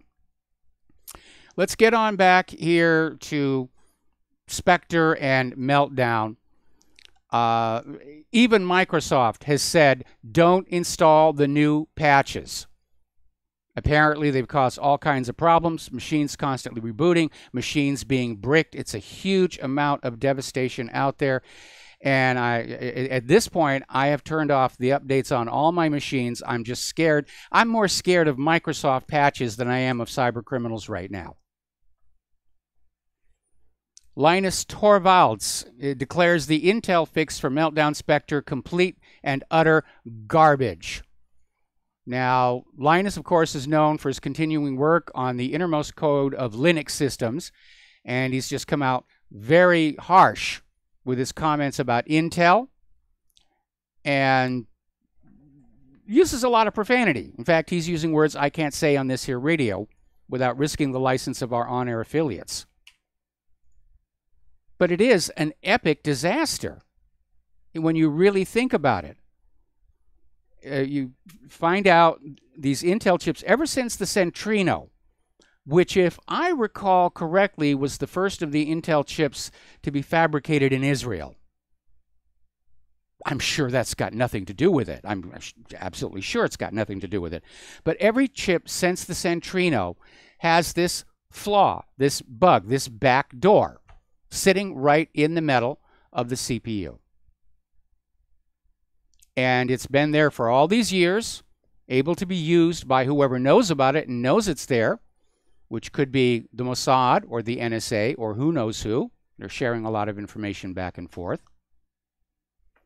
So now a student discovers this problem and makes it public. And Intel scrambles to get a patch out, and the patch turns out to be wrecking system. First of all, they're admitting up front, by putting in this patch to disable this speculative processing facility, which is the root of the problem, it's going to slow your computers down. If you're running numerically intensive software, it could slow down by as much as 30%. That's 1/3. More about this when we come on back. Join us on the air, 800-313-9443.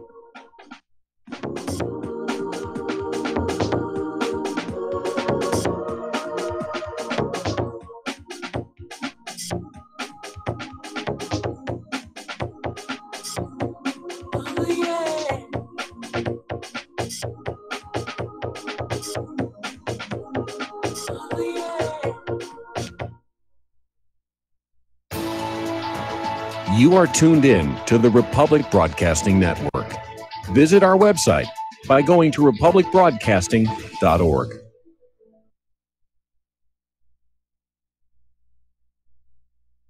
Homeowners, if your lender has gone out of business or sold your transaction to another lender or servicer, you may be the victim of a wrongful foreclosure, resulting in the loss of your home. If you've already lost your home, are in foreclosure, or even in good standing, you can challenge the mortgage transaction's illegal issue, and your property can be restored to you, and your foreclosure can be stopped or reversed, and the mortgage transaction declared unenforceable. State laws, U.S. title codes, the Uniform Commercial Codes, and U.S. Supreme Court rulings have upheld that defective mortgage documentations can reverse or stop foreclosures and enforce property title claims in favor of the homeowner. We are having successes in stopping the process of foreclosure, the enforcement of the foreclosure judgments, the sale of property, and evictions after the sale. We are not attorneys, and we don't give legal advice. We are a professional team of legal researchers, providing forensic mortgage audits and expert witnesses. We have the knowledge to produce the evidence and enforce laws regarding your legal issues. We've been in business for 12 years without a complaint. Consultations are free, and we provide a free title search to confirm if your mortgage has legal defects. Please call 855-253-3748. 855, 2, keep it today. Do you worry a lot? If you're forgetful, nervous, moody, or overwhelmed, chances are you're not protecting yourself from the ravaging effects of stress and anxiety. No matter the cause, ongoing stress and elevated levels of the stress hormone cortisol can rob your memory, your health, your quality of life, and your future. Now you can combat the effects of stress and anxiety while improving your memory and recall at the same time with the dietary supplement Calm and Clever. Studies show that the ingredients in Calm and Clever reduce cortisol by as much as 30% in as little as 1 to 2 weeks and increase your ability to recall facts, names, and numbers in 4 to 12 weeks. Calm and Clever was created by scientist Kurt Hendricks, a principal investigator in 2 NIH-funded studies on Alzheimer's disease. Try Calm and Clever for 2 months. You'll feel the difference. Call 1-800-758-8746 or go to calmandclever.com. Without the right accessories, any guy can be off the mark. Whether you've invested thousands in your arsenal or you own a single trusted firearm, a visit to AROutfitting.com is in order. It's one of the finest online selections of tactical optics and AR parts and add-ons, like EOTech, quick target acquisition with no peripheral loss. Browse the full range of Nikon scopes and binoculars. AROutfitting.com can illuminate your world with Streamlight gun-mounted lights from keychain to large handhelds up to 1,100 lumens. Find some stability with Battenfield tactical bipods. AROutfitting.com has CMMG gun parts, barrels, assemblies, handguards, part kits, and more, plus mag-full clips and magazines. I know I've got you excited, so take a breath. Head to AROutfitting.com. The site's super easy to navigate and features a ton of technical info, including links to manuals. We also welcome vendor and manufacturer inquiries. Remember, if you don't see it, we can get it at AROutfitting.com. What this country is coming to, I sure would like to know. If they don't do something by and by, the rich will live and the poor will die. Doggone, the panic is on. Can't get no way, can't draw no pay. And aloha, America. Welcome back to our show. And we're talking about this epic disaster for computer users. And it's all computer users, home computer users, small businesses, large corporations, anybody using those Intel chips, they're even in our cell phones and tablets, is affected by this. And you either go on living with the awareness that your device is not secure, or you put in the patch and at the very least, your device is going to slow down.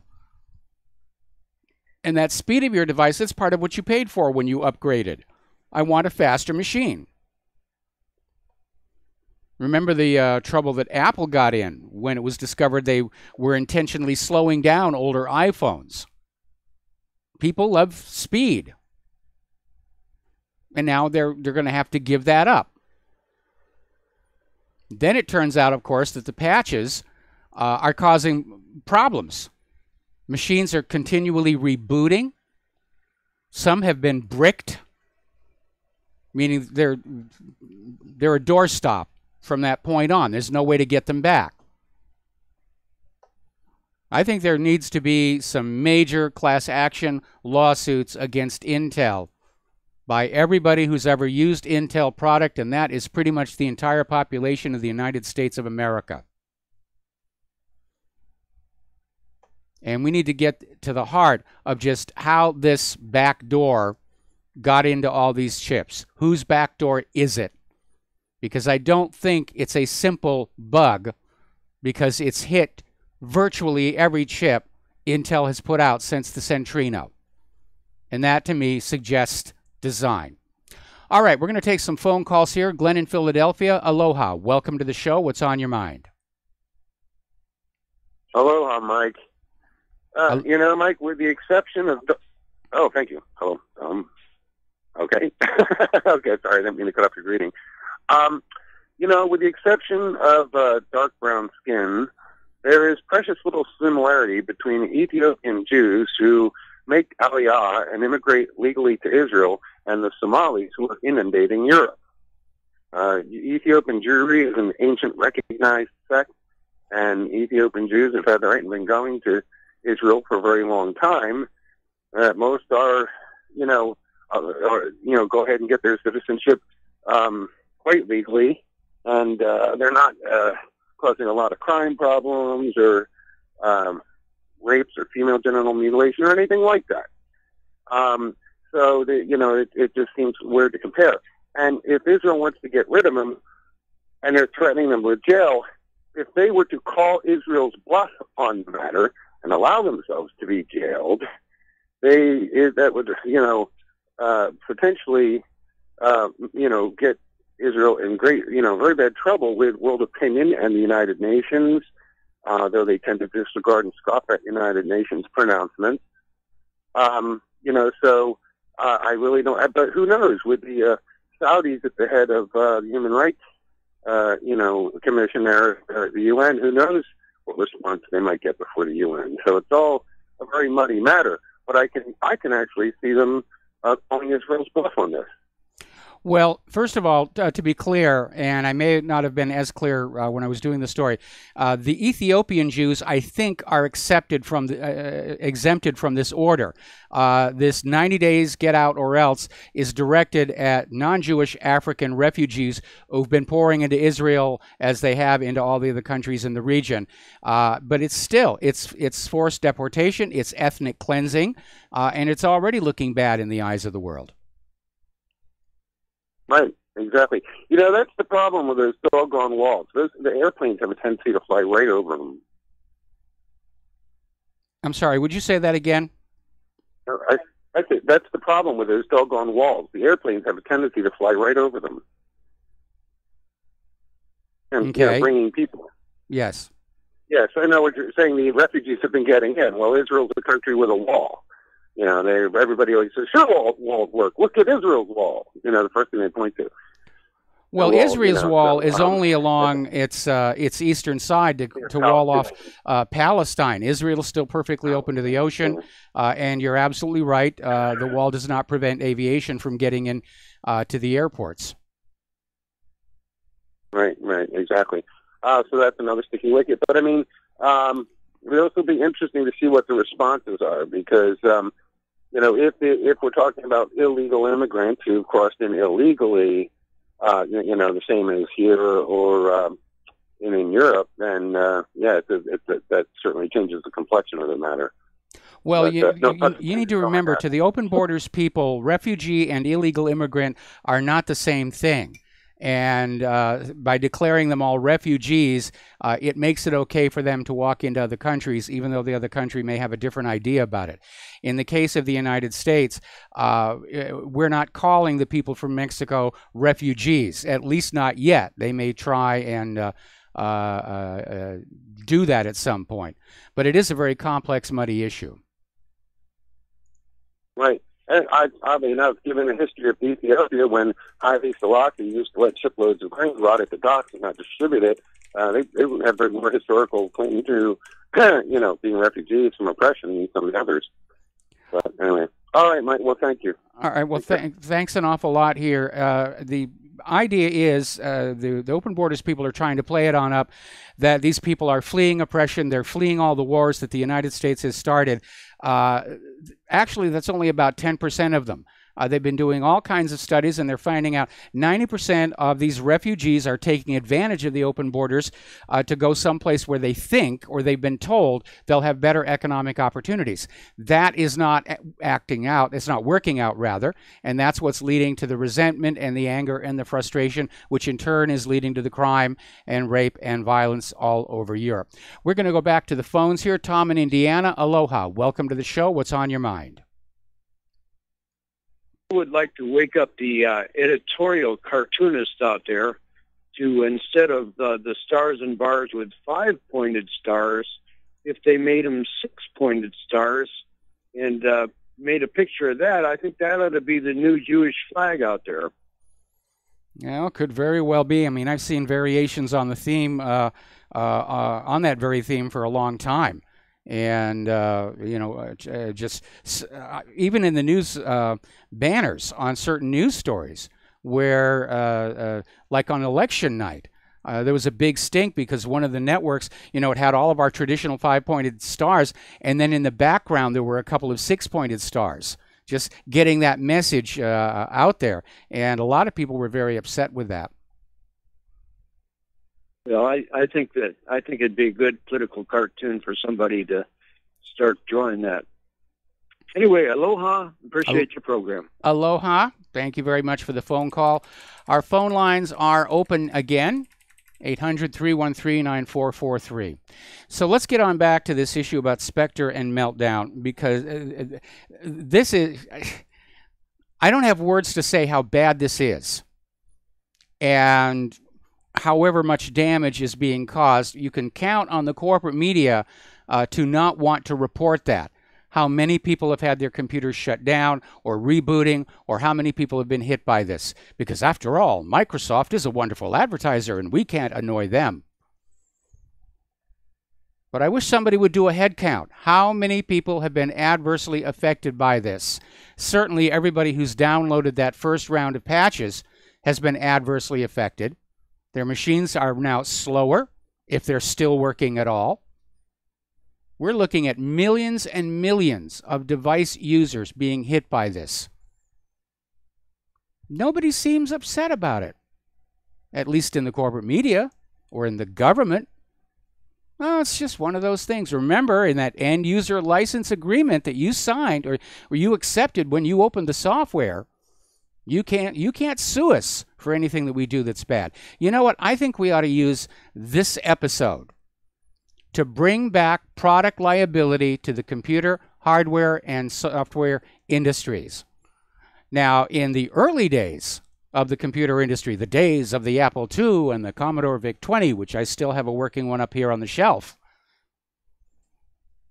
these computer companies went to the government and they wanted to be indemnified against product liability because they were a brand new industry. They were very small. They were just growing. And they didn't want to be basically killed at birth by a bad mistake. And so the government went along and said, while you get your feet under you, you're protected from civil liability. And it was written into all the end user license agreements. Well, that was a long time ago. and computer hardware and software are multi-billion-dollar businesses, and there's no legitimate reason for them to be shielded from product liability.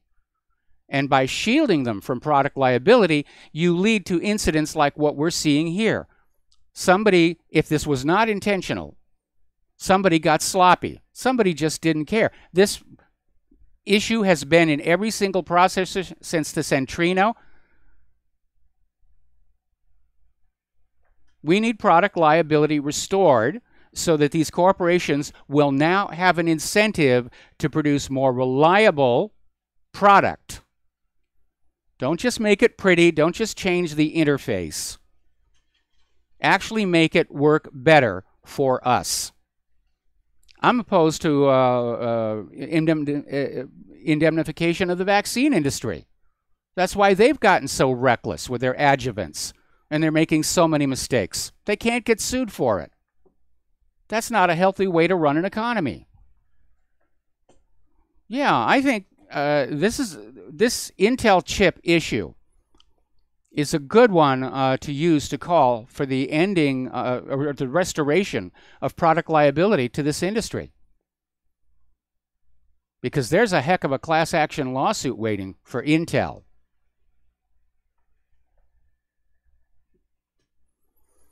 Okay, yes, Intel, which people are now calling Chipzilla, has now officially said do not install the patch they sent out for this flaw. Apparently, it has taken down a huge number of machines. I don't know about you. I'm angry about this. I'm angry, first of all, that it happened or was done. Second, that it went on for so many years until somebody outside Intel discovered it and made it public. And their attitude is, oh, well, we'll just send you a patch. Everything will be better. No, it won't. You're losing computer power. You're losing speed. You might lose your machine. Very cavalier attitude toward the consumer these days. We need to make these companies afraid of the consumer. I remember in the good old days, the motto was, the customer is always right. These days, it almost seems like the attitude is, the customer will be happy with what we decide to sell them. Now, if you play Blizzard, apparently there's been a flaw found in all the Blizzard games that could let hackers hijack millions of PCs. And apparently this includes World of Warcraft, I've heard of that one, Overwatch, Diablo 3, Hearthstone, StarCraft. These are all games created by Blizzard Entertainment, and apparently all of them have this problem. So when you're playing these games, you play them online using web browsers. You install a game client application called Blizzard Update Agent. And this basically communicates with Blizzard, but apparently this Blizzard Update Agent is vulnerable to a hacking technique called DNS rebinding that allows any website to act as a bridge between the external server and your local host. In other words, it gets around your firewall. Now, everybody's making a big deal about cryptocurrencies. Oh, they're up there, they're soaring, they're up, they're down, they're all around, and everybody's still talking about it. And there was concern raised that most of the Bitcoins seem to be in the hands of a very, very few people, just like US dollars. But apparently, according to this story over in Bloomberg International, apparently hackers have walked off with about 14% of the big digital currencies. And a large part of that is hijacking your machine to do cryptocurrency mining. So they're just being greedy out there. Now, we've talked about this next issue before, but apparently it's coming back, so we're going to mention it. Hackers are flooding the internet with more fake domain names, and they're taking advantage of something called the internationalized domain names, which are allowed to use characters from other languages. And they can use something from the Greek alphabet, for example, that looks kind of like an O, and use it to put it into a domain name that looks just like a real domain. Then they send out a DNS hack to direct people to the fake website. And they make the website look like the real one, and just glancing at that bar at the top, it looks like it's the right domain. But you're in the playpen of the cyber criminals. Now, I know on Chrome, there's actually a plugin that you can get that will block internationalized domain names. In other words, if you enter a domain, or if you're directed to a domain that is not written entirely in English, it will block you. And I wish I could remember what it was called. Let's see. IDN Safe, that's what it's called. So you might want to look on that. And for those of you who are using other browsers, you might also look for something else that is similar to that. Because isn't it amazing how totally Wild West the internet has become? With all the cyber criminals and the scammers, and it's a one-sided wild, wild west. You're being shot at constantly. You're not allowed to shoot back. Where's the fun in that? Well, when we get back from this next commercial break, there's some shooting back going on. It's starting. It's a pushback on this whole net neutrality issue. So please join us on the air again, 800-313-9443. And we're going to be, there's a lot of lawsuits, and even a state that are now pushing to regain net neutrality. We'll be talking about that after these words from our sponsors. So stay tuned. We'll be right back.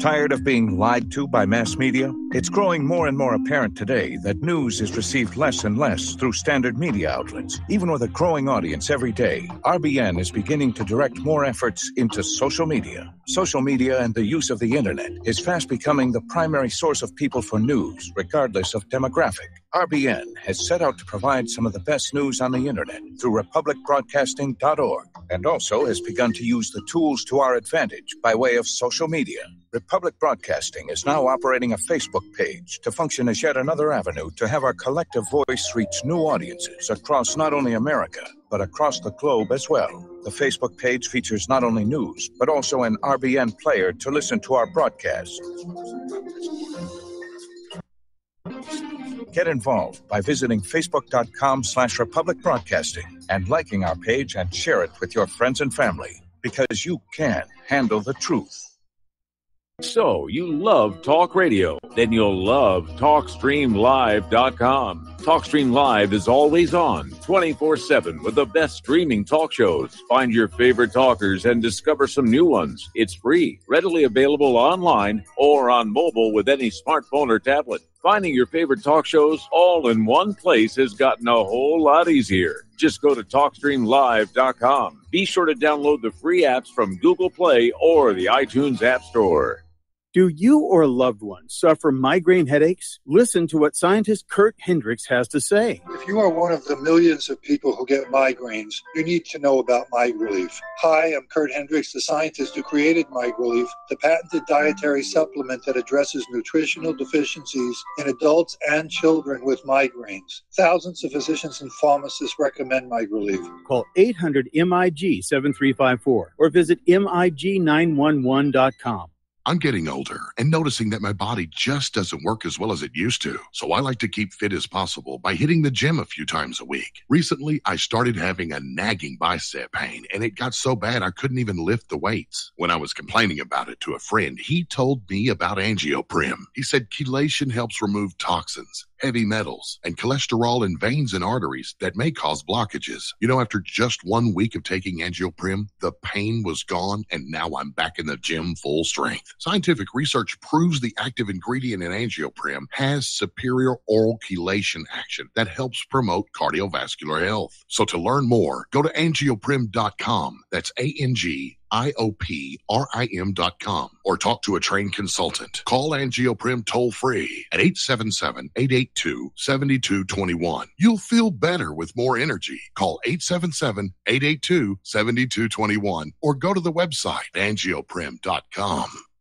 Some have maxed out all their credit cards. Some are working 2 jobs and living in cars. Minimum wage won't pay for a roof, won't pay for a drink. If you gotta have proof, just try it yourself, Mr. CEO. See how far 5.15 an hour will go. Take a part-time job at one of your stores. I bet you can't make it here anymore. And aloha, America. Welcome back to the show here. And before we get into net neutrality, I just got an email from a listener. Have you heard the argument that no software may be patented, trademarked, or even copyrighted because of the exemption against protecting any mathematical formula? All programs are algorithms. Algorithms are math. Ergo, no copyright protection allowed. I'm aware of the prohibition against copywriting a mathematical formula, but there's a lot more in software than just the mathematics. There's the logic structure. You can copyright that. There's the internal graphics. You can copyright that. Remember, Microsoft for a while was doing what were called look and feel lawsuits, where people who were writing their own versions of Office, for example, and they weren't using any of the Microsoft code, Microsoft was still suing them, saying, well, it kind of looks like what we're doing. And it went back and forth. I mean, obviously, you can't patent the idea of a word processor. They've been around for a very, very long time. But basically, Microsoft wasn't interested in winning the lawsuits, but just bankrupting these companies with legal costs. It's called lawfare. Now, getting on back to net neutrality, we're coming up on the showdown. As you know already, 21 or 22, I keep seeing both numbers, states' attorneys generals are suing the Federal Communications Commission over their rollback on the net neutrality rules. Mozilla has joined that, well, they filed their own lawsuit to protect net neutrality. In fact, there is a whole flood of these lawsuits heading on in to basically say common carrier has to apply to the internet. This is not a hobby. This is now a critical part of the nation's infrastructure, and it should not be hijacked by a few large corporations. Now, over in Montana, their governor is taking a stand for net neutrality. And basically, the governor, Steve Bullock, has said Montana will sign contracts only with internet service providers that honor net neutrality. In other words, don't even think about doing any kind of ISP business in Montana if you're going to go along with giving the rich guys the preferential treatment. So, now, this story actually made it to Fox News just now. It's about that Hawaii missile alert that we all went through a little over a week ago. And they're trying to explain away why it took so long to get the word out that it was a false alarm. There was that 38-minute delay before it went out over the emergency management system, which they blamed on FEMA, and FEMA said wasn't our fault.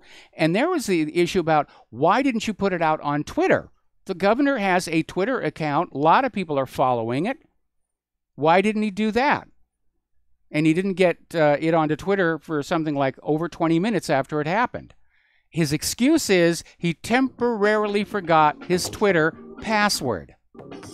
I'm not kidding. That's the new official story. More about that when we come back in hour 3. Join us on the air, 800-313-9443.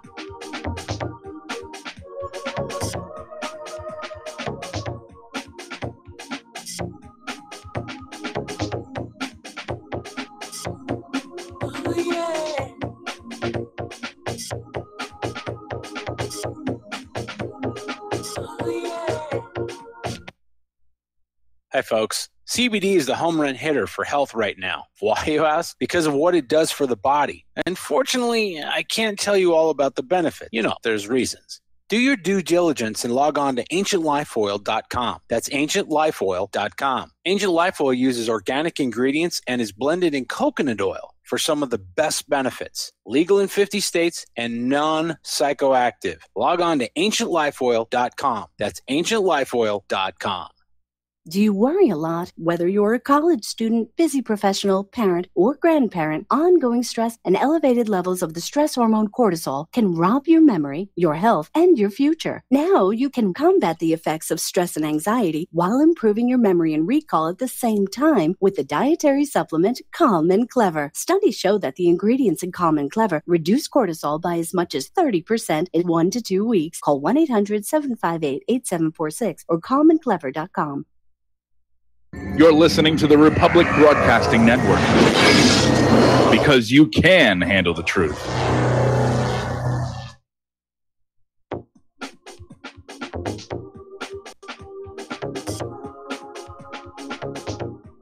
What really happened with your host, Mike Rivero. You're listening to the Republic Broadcasting Network, where you'll find out what the Fukushima's going on.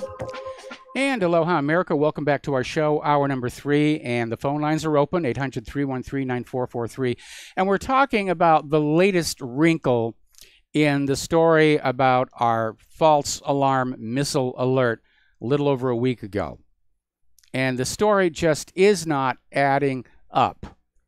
The official story remains somebody pushed the wrong menu item on a software interface, and this message about an incoming missile attack was broadcast to every cellular phone and television in the state. It did cover the entire state.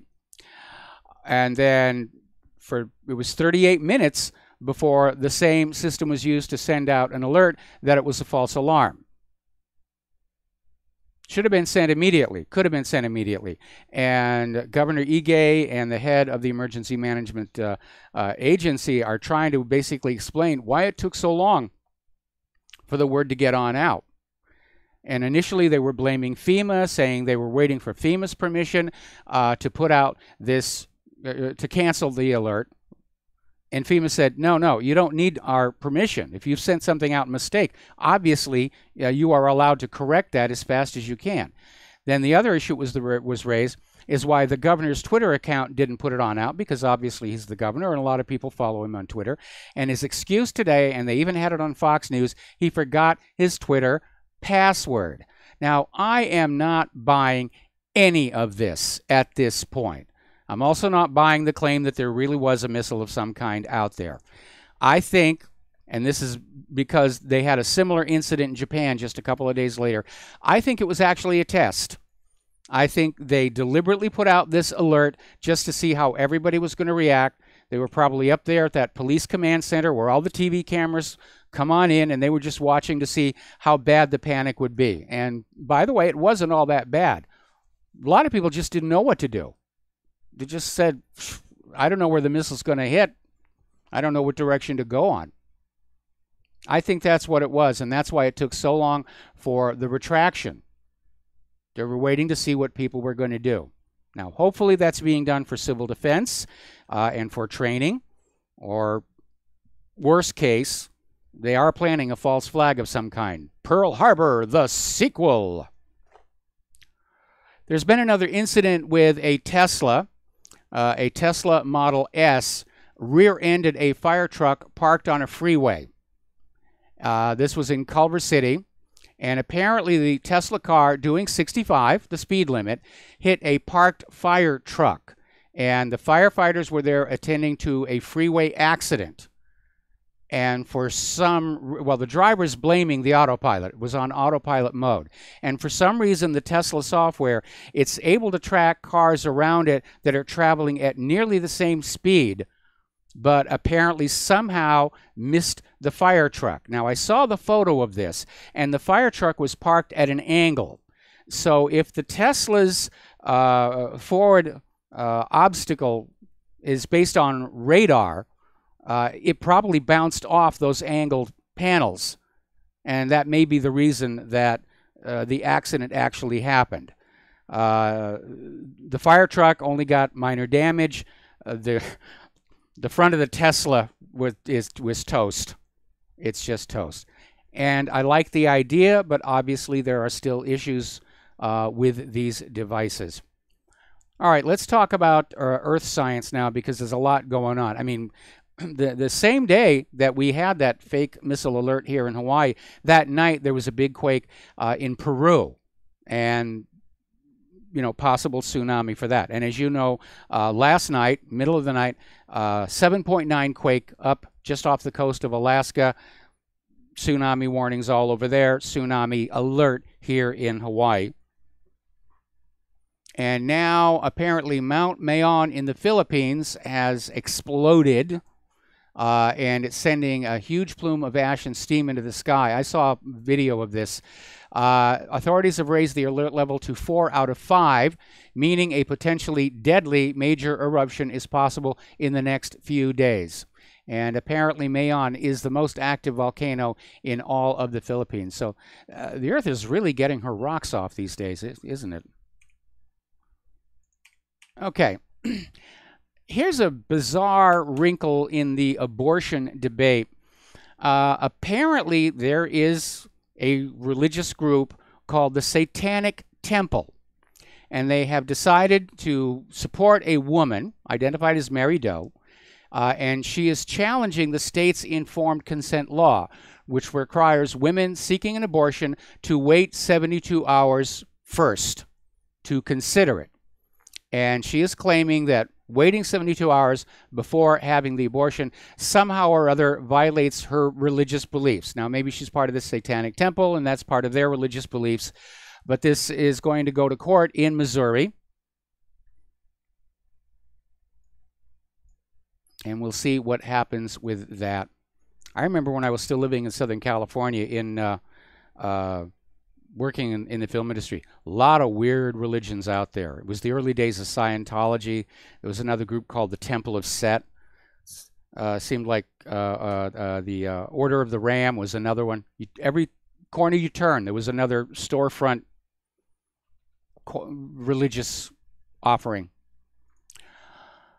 Vermont has just become the 9th state to legalize recreational marijuana. The legislature voted it through. The governor signed it into law. So now I know where my family's going to be going on their weekends, just across that border from New Hampshire. Congress is quietly pushing a bill to require a national biometric ID for all Americans. I think this is a bad idea because biometrics are not reliable. We know that fingerprints can be faked. We know that even the facial scanner on the iPhone X can be hacked. One of the problems I have with DNA testing is the fact they don't actually match the entire 3 billion molecules, 3 billion rungs of the DNA molecule. It's basically a test that categorizes it on the basis of, I think it's 13 different measurements. And it is actually possible for 2 people to have the same 13 indicators. It's remote, but it's not impossible.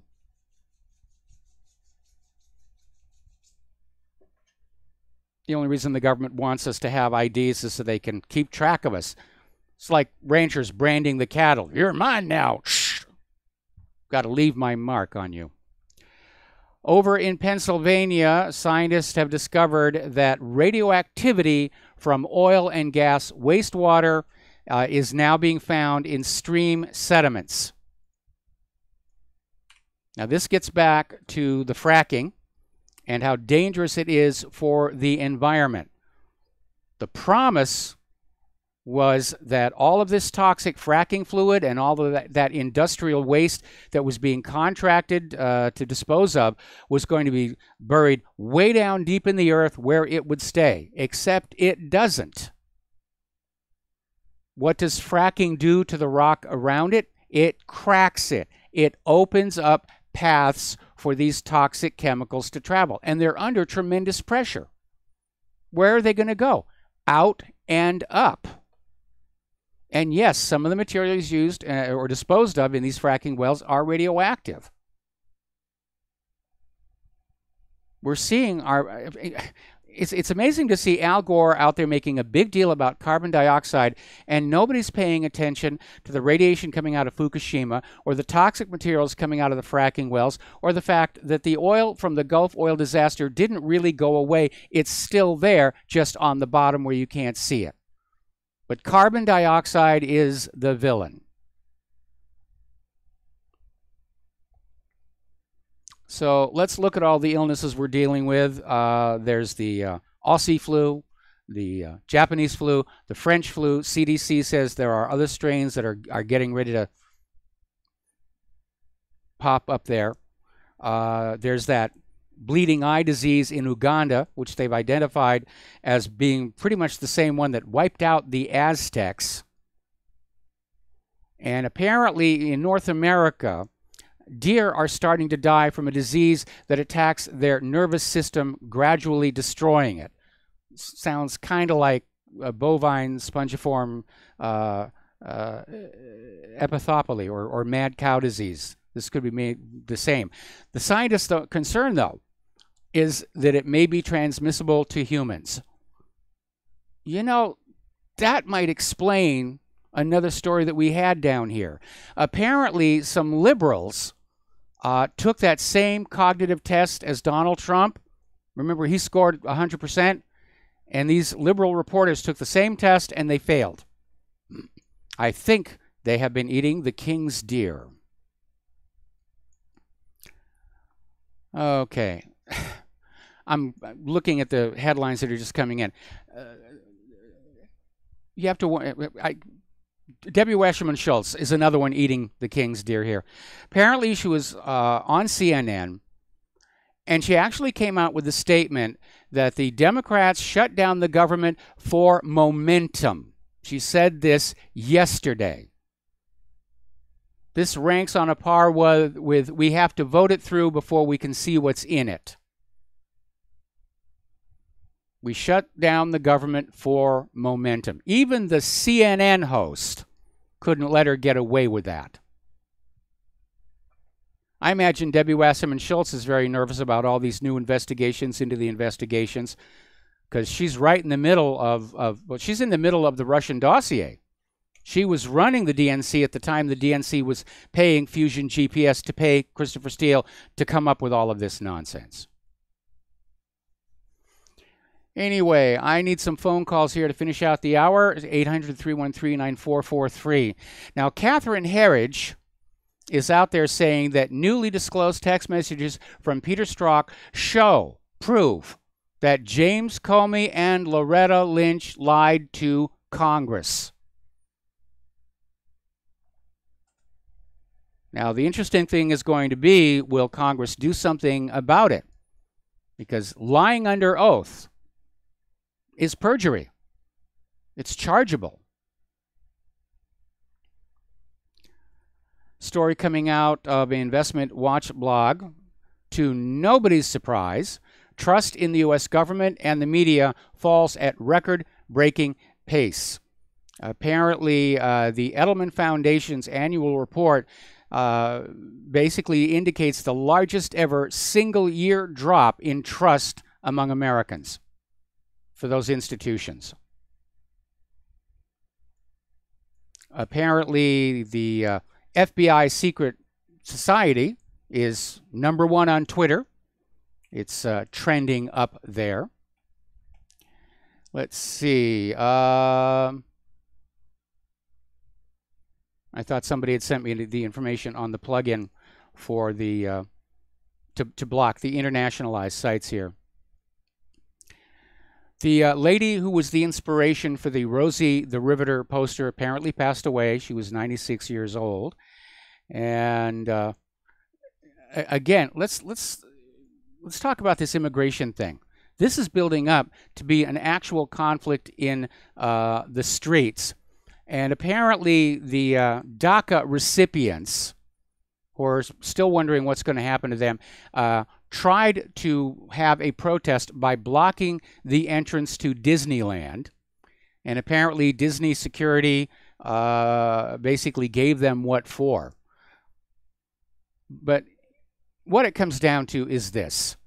There's only so much in this country in terms of available food, available water, available infrastructure. You can't just keep pouring more and more people into a location if you're not expanding the infrastructure. We're actually going through that a little bit here in Hawaii. Now, our population growth peaked last year. It's actually going back down now. But our roads have not been widened to handle the increased traffic. When Claire and I first moved here, it was reasonable drive anywhere you wanted to go on the island, very pleasant. Now it's constant gridlock and traffic jams, and the Department of Transportation has said officially, Hawaii has the worst roads in the country.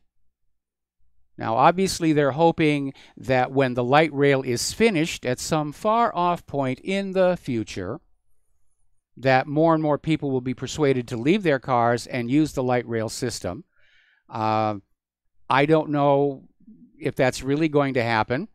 The light rail system basically supports tourism venues, and we don't live in tourism venues, and it links Honolulu with Kapolei, which was set up to try and ease some of the population density and burden of Honolulu. But it's been a very long drive out on the H1. Again, the H1 wasn't expanded. The traffic congestion got worse. They added the zipper lane, which is kind of a weird thing to see. The center barricade actually slides back and forth. So during the morning, the townbound lanes have an extra lane. During the afternoon, the outbound lanes have the extra lane here. Apparently, MSNBC's Joy Reid was interviewing Evan Siegfried, who's a never-Trumper, and he used the term illegal alien, and she scolds him. Now, it's a perfectly acceptable word. Now, the pro-immigration people want you to use undocumented worker because that sounds gentler. They don't want to get the word illegal in there. They're simply undocumented. No, they're an illegal alien. The instant they set foot across that border, they are committing a crime.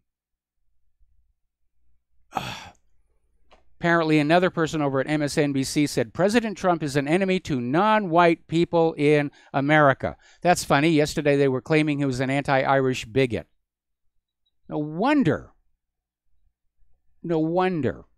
Trust in the media is plummeting. Okay, we actually have a caller. Dennis in Indiana. Aloha. Welcome to the show. What's on your mind? Aloha, Mike. I was just thinking, wouldn't it be neat if Donald Trump would just let Jeff Sessions go and let Judge Jeanine Pirro be the Attorney General or the Department of Justice, the head of that, and get some things done, and maybe that would work out that way. I would love for Sessions to be fired because I don't think, he's going after the marijuana users, but he's not going after the deep state. I'd like to see Larry Klayman in there, or Tom Fitton, or Alan Favish as Attorney General. Mm-hmm. Yeah, see, I'm not familiar with all those names, but, I know I listen to this station quite a bit, and then when I'm able to, I do watch Fox News, and I do like Saturday night listening to Jeanine Pirro, and Hannity. So, well, basically, the names I named all go back to Judicial Watch. Judicial Watch was founded by Larry Klayman. He has now left and founded a new called Freedom Watch. Down in Florida, I think it is. And Tom Fitton has taken over as the head of Judicial Watch. Alan Favish used to work with Larry Klayman at Judicial Watch. We became friends over the Vince Foster affair. Alan Favish is the guy who took the Freedom of Information Act lawsuit for the crime scene photos all the way to the Supreme Court, and the Supreme Court ruled against releasing the crime scene photos, saying that dead people have a right to privacy. Now, at issue was the paperwork that surfaced indicating there was a second gunshot wound to Vincent Foster's body, which would obviously totally undermine the claim that he killed himself. Although there was a lot of other stuff that undermined it. The gun had been wiped clean, and I'm pretty sure it wasn't Vince Foster who was wiping it clean after it was used. Yeah. I mean, why would he? Why would he? Anyway, he wouldn't be able to, because after the gun was used, he was dead. Right. He wouldn't be able to. Right. And that's why I say, why would he be? Do what he did, if that's what he did. And then they call in the FBI to basically do what the FBI apparently does: distorts the evidence, covers things up. What really first caught my eye was the silver black gun issue, where the original Robert Fisk report on the death of Vince Foster said that Lisa Foster had identified the gun found with the body. And she was actually shown a completely different gun by the FBI. Dennis, we got to take a break for commercials. Yeah. We'll be right back after these few words. 800-313-9443.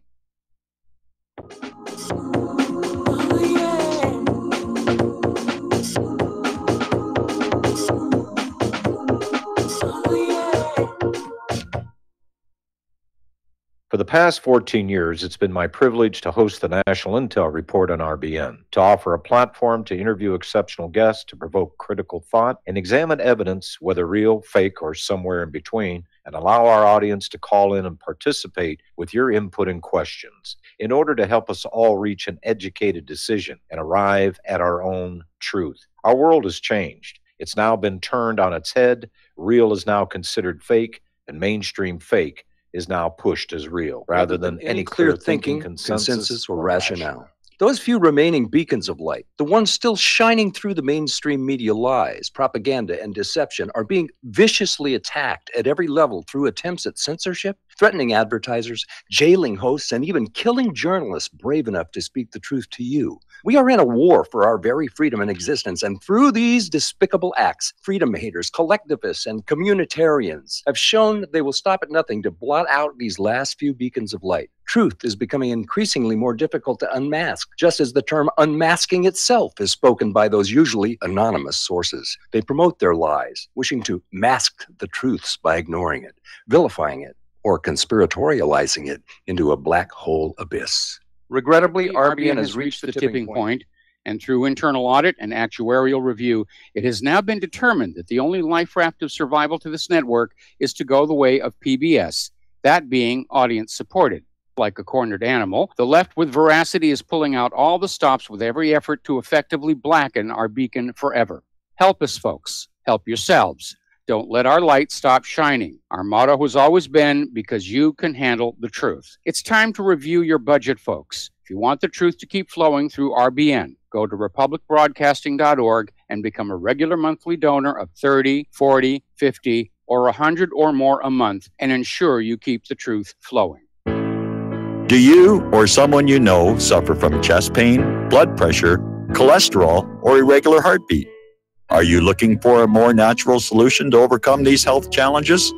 You hear the ads all the time. If this stuff's so good, why doesn't my doctor prescribe it? That's easy. Doctors are not trained in natural medicine. Extendivite Heart Tonic does want you to be as healthy as you can be, and it really works. Take Extendivite for 6 months and your doctor will say, I don't know what you're doing, but don't stop. It's working for you. Get the dependability of Extendivite. Just see how you feel in 6 months. A 2-month supply of either capsules or liquid is only $69.95 plus shipping and handling.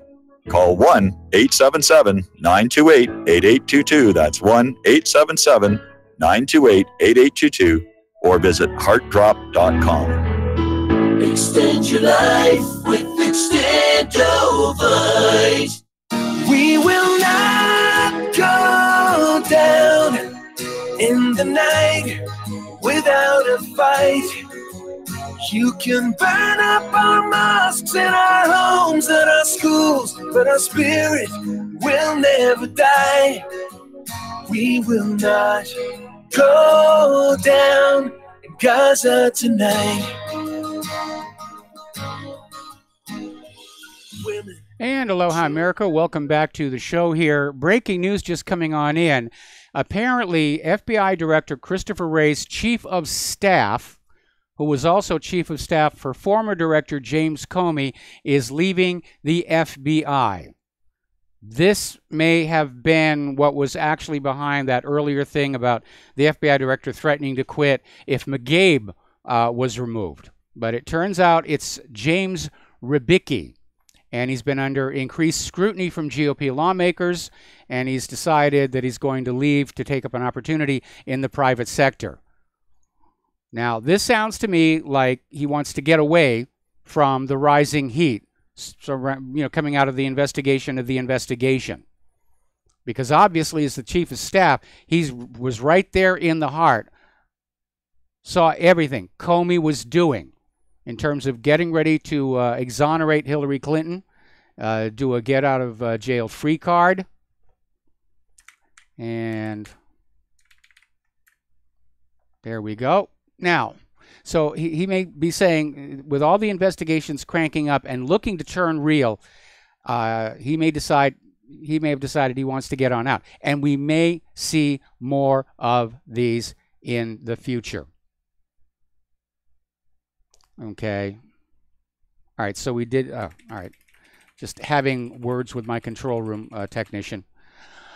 Okay, now, breaking financial news. Apparently, Michigan and New Jersey are filing bills to establish state public banks. Now, this is following the North Dakota model, where North Dakota basically set up a bank whose job it is not to necessarily make huge amounts of money out of the population, but to simply pool together available money and make it available for needed projects, business investment, infrastructure projects. It worked very well in North Dakota. A lot of people are saying state private banks or state public banks are the way to go. They are not predatory like private central banks. And I can imagine that the Federal Reserve is going to be very, very upset about this and try and find a way to block it. Because the private central bank doesn't want to let go of you. They own you, as George Carlin used to say, and they are not ready to give you up. Okay, let's take a phone call. Jeff in Georgia. Aloha. Welcome to the show. What's on your mind? How are you doing? It's good to talk to you. I'd called Rick Adams on Saturday, and we were talking some Kennedy, but the banking system, this fraudulent fractional banking system, is why we have an oligarchy ruling over us today. And I'm puzzled why people that have voices like you, like Rick, and like others cannot get together and do something to overthrow this system. Of course, nonviolently, of course, but overthrow this banking system, because they're loaning money to governments that they don't have. And I believe much of the $20 trillion can actually be canceled without hurting the middle class too much. And it would do, and not only in this country, but in Mexico, Latin America, Canada, and Western Europe, and maybe other places. It's all over the place, and it's the reason that you have 1% ruling over the 99. It's the reason Europe's getting overrun by immigration against the will of blue-collar people. It's happening here. Yes, we want to help all them people, but the power is not in the hands of the people now because of the banking system. And I see them going after our free speech. You know, our forefathers said this is a human right. This is a God-given right to free speech. And they're stuffing that out of Europe. We need to be spreading free speech around the world, and we need to be working to overthrow this banking system, because the power will move back from the 1% to the rest of us. You know, I live in a place, I see these young people that they're going into the Barbaritos and these 7-Elevens, and they're shooting the attendants that work there. These are blue-collar people that are working. And every young person in this country, 17, 18, 25, 30, he should have a job. And the government should be the facilitator for that. Yes, try to use private enterprise, but the banking system is killing human development. and it has to be addressed quickly, because even this Russia thing is tied in to who rules this country. Mueller, Rosenstein. Why, last year, 2017 should have been a learning year, because 100 years before that, you had bankers, and you know this, bankers, they funded the Jacob Schiffs, the Warburg, and others. They funded the overthrow of the Tsar. Yes. Which led to the murder of, Solzhenitsyn, claimed $66 million. I don't know where he come up with his number, but you had gulag systems. You had mass murder. Okay, Jeff. And it should have been a learning. Jeff, I'm going to put you on hold. Don't hang up. We got to do some commercials, and then I'm going to come back to you after these words from our sponsors. Thank you, sir.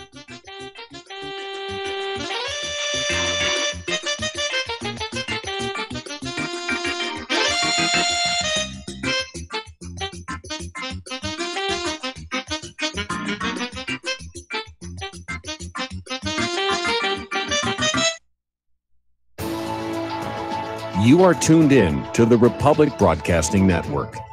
Visit our website by going to republicbroadcasting.org.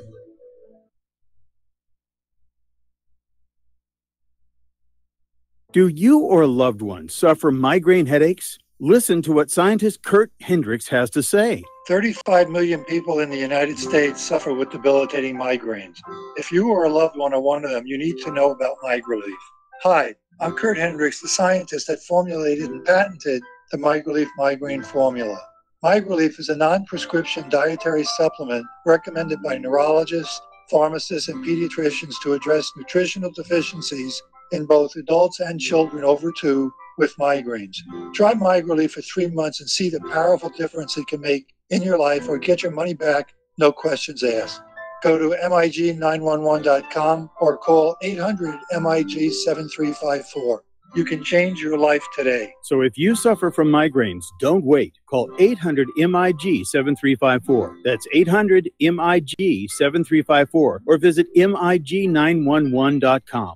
Ladies and gentlemen, J.R. Moore here. As most of you know, my regular listeners, I offer energy cleaners for sale at my website. If you don't have a clue what I'm talking about, go to my website, thelibertyman.com. Educate yourself about these marvelous healing devices. We focus on pain mitigation and getting a great night's sleep. Arthritis pain, joint pain, back pain, doesn't matter. Keep in mind, I offer from me to you personally a 30-day money-back guarantee. That's what I do. Energy cleaners, $285, shipping included to American zip codes. You can educate yourself all about the energy cleaner right there at my website. The wonderful testimonials. Be sure and check out the factory-made fitted mattress pads to go with the energy cleaner. Now, I offer from me to you personally a 30-day money-back guarantee. That's what I do. I have a toll-free order line, or you can order it right at my website at thelibertyman.com. That toll-free order line is 800-592-9543. I say again, 800-592-9543. Thank you.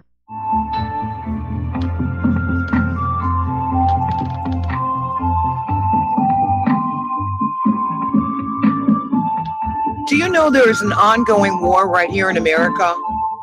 Are you aware that U.S. citizens have been classified as enemies of the state since 1933? Have you recognized that our entire government is really a vast network of interlocking corporations engaged in commerce? Look up Title 28, Section 3002. Tune in to In Defense of Humanity on Saturday nights at 7 p.m. Central Time.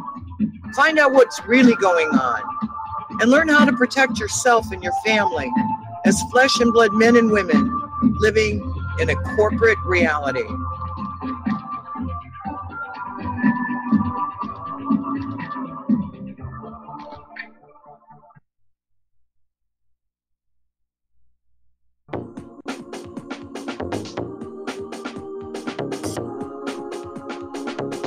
What Really Happened with your host, Mike Rivero. Visit us online at whatreallyhappened.com. Here is your host, Michael Rivero. And aloha, America. Welcome back to the show. We're talking with Jeff in Georgia. And Jeff, before I let you go on, I want to back up and respond to some of the things you were saying. There is no question that banks love wars. They're able to charge very high interest on it because it's high risk, and wars are the bankers' richest harvest of debt. And so, yeah, you're always going to find a big bank pushing for war somewhere in the background. And it's not just because of the money. Sometimes it's to basically force more debt upon an entire population. See, the way the system works right now, the problem with private central banking is the instant that first pretty printed piece of paper goes into circulation, more money is owed to the bank than actually exists.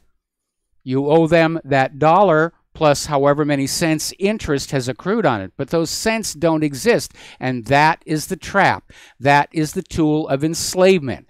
That interest, it's not about debt and debt payment, it's about enslavement, to basically give you this sense of an obligation to the bankers that you can never satisfy, and that gives them control over you. And so what will happen is people will borrow and borrow and borrow until they can't borrow anymore. They're struggling with the debt payments and the interest payments. And at that point, the Keynesian economists come on in and say, well, government will borrow to keep the system going, because there always has to be more borrowing or the system will collapse. So government will borrow and borrow on behalf of the taxpayers, and I might add, without their permission, until government reaches its maximum. And that's where this country is right now. And it's at that point the bankers will try and kick off a war, because war resets all the rules. And it allows governments to borrow huge amounts of money and condemn future generations to paying it off. I think Germany paid off their debt from World War I only about 10 years ago. So that's really what's driving this. Go ahead, Jeff. And it sounds like you know a lot about that, Mike. Okay, I just want to say this: if a government borrows $1 trillion, if it had 200 million taxpayers, that's $5,000 apiece. Okay, if a government printed money, like John Kennedy did, and I truly believe, I've studied Kennedy for years. And I know full well that John Kennedy was killed in a coup d'etat, and I know he was killed by a Jewish cartel. He was killed by WASP, and I'm ashamed. I'm a WASP. He was killed by WASP in Dallas, in D.C., in New Orleans that were part of that. There was Cubans, there was mafia, but the Jewish cartel was behind it all. It started with the it started with Dimona, but there could have been a banking side of it too, because there was. Jeff, comment here. Okay, I know that TV and movies and history in school try and make it look like there's just one cause for events that happen, but that's not the real world. Generally, wars are started and assassinations happen because there is a group of entities who all have their own particular agenda, but their solution overlaps on the war or the assassination, and that's when it happens. Kennedy had angered a lot of people. Israel was angry with him because he was trying to block them from getting nuclear weapons. The Texas billionaires were angry with him over the oil depletion allowance. The CIA was angry with him over the Bay of Pigs and his threat to shatter the CIA. You had Richard Nixon, who was looking at a 24-year Kennedy dynasty in the White House before he could even think about running again. And the Federal Reserve was angry with Kennedy over his executive order that issued the United States notes.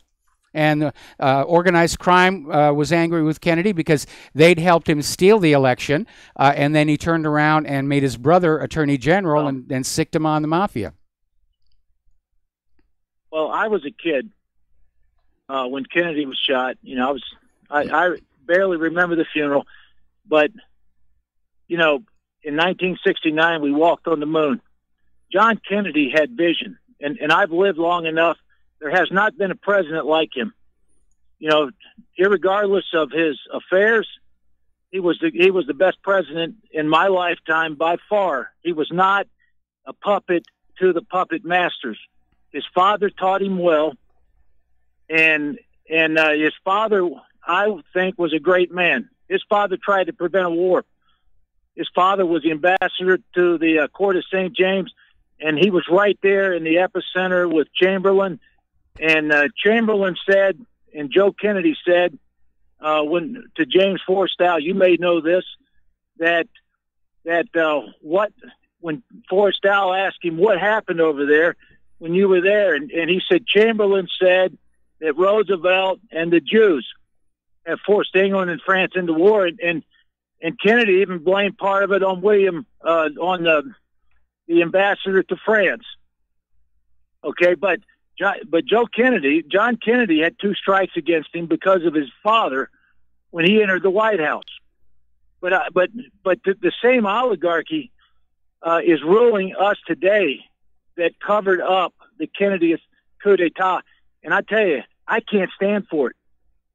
I'll tell you this. I mean, bring down the banking system. We have to push free speech, and we have to employ millions of these youth, because we walked on the moon when I was a kid.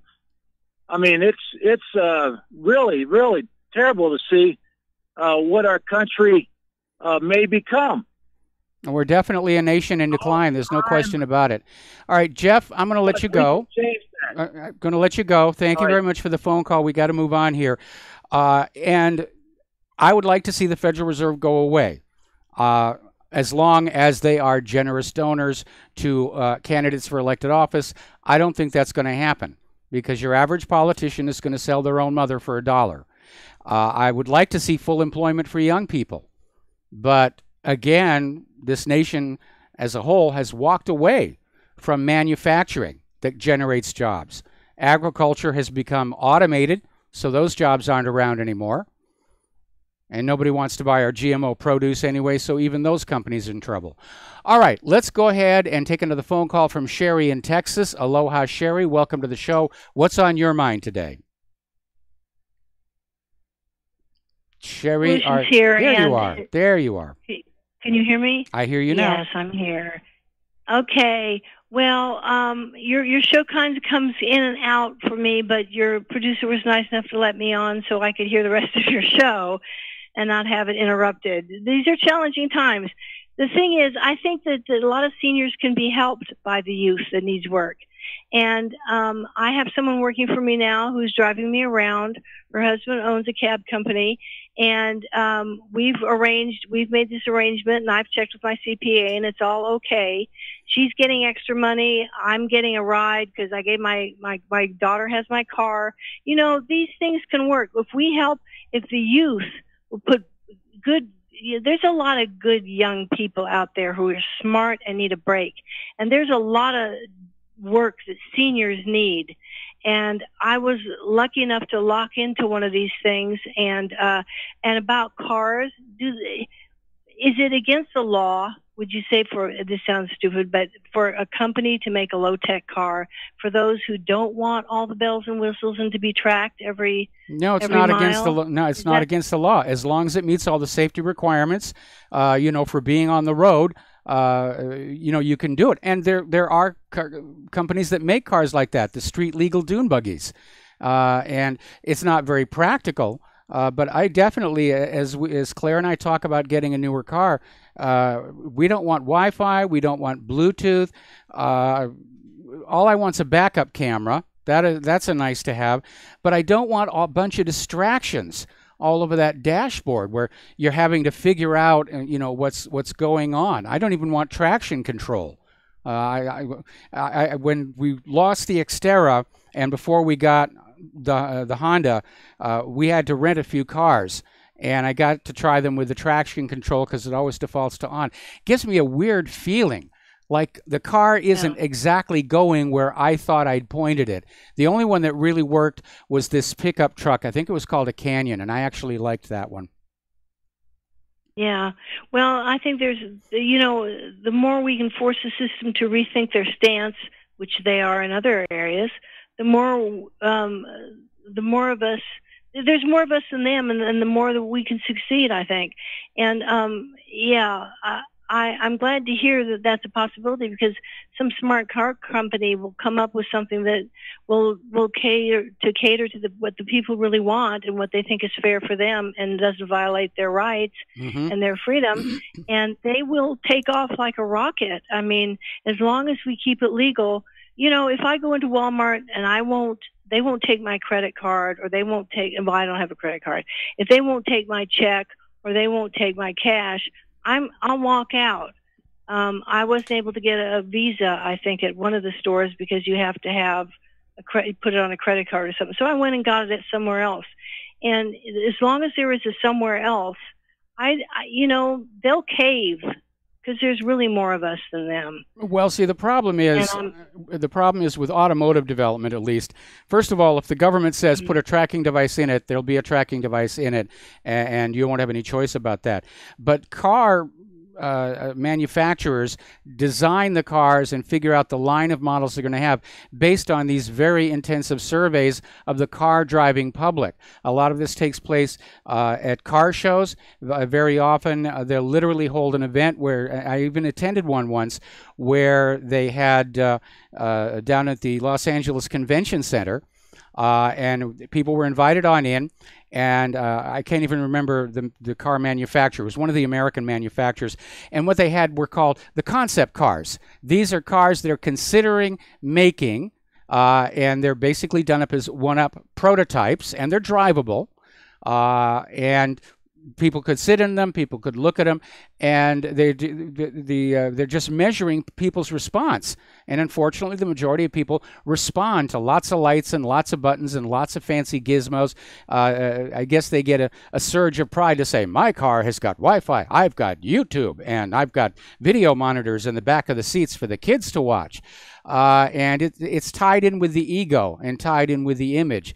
But believe me, when you get to my age and you're struggling to keep all that stuff running, it becomes a lot less attractive. If you have one of those touchscreen computers that are running your car, everything goes through there.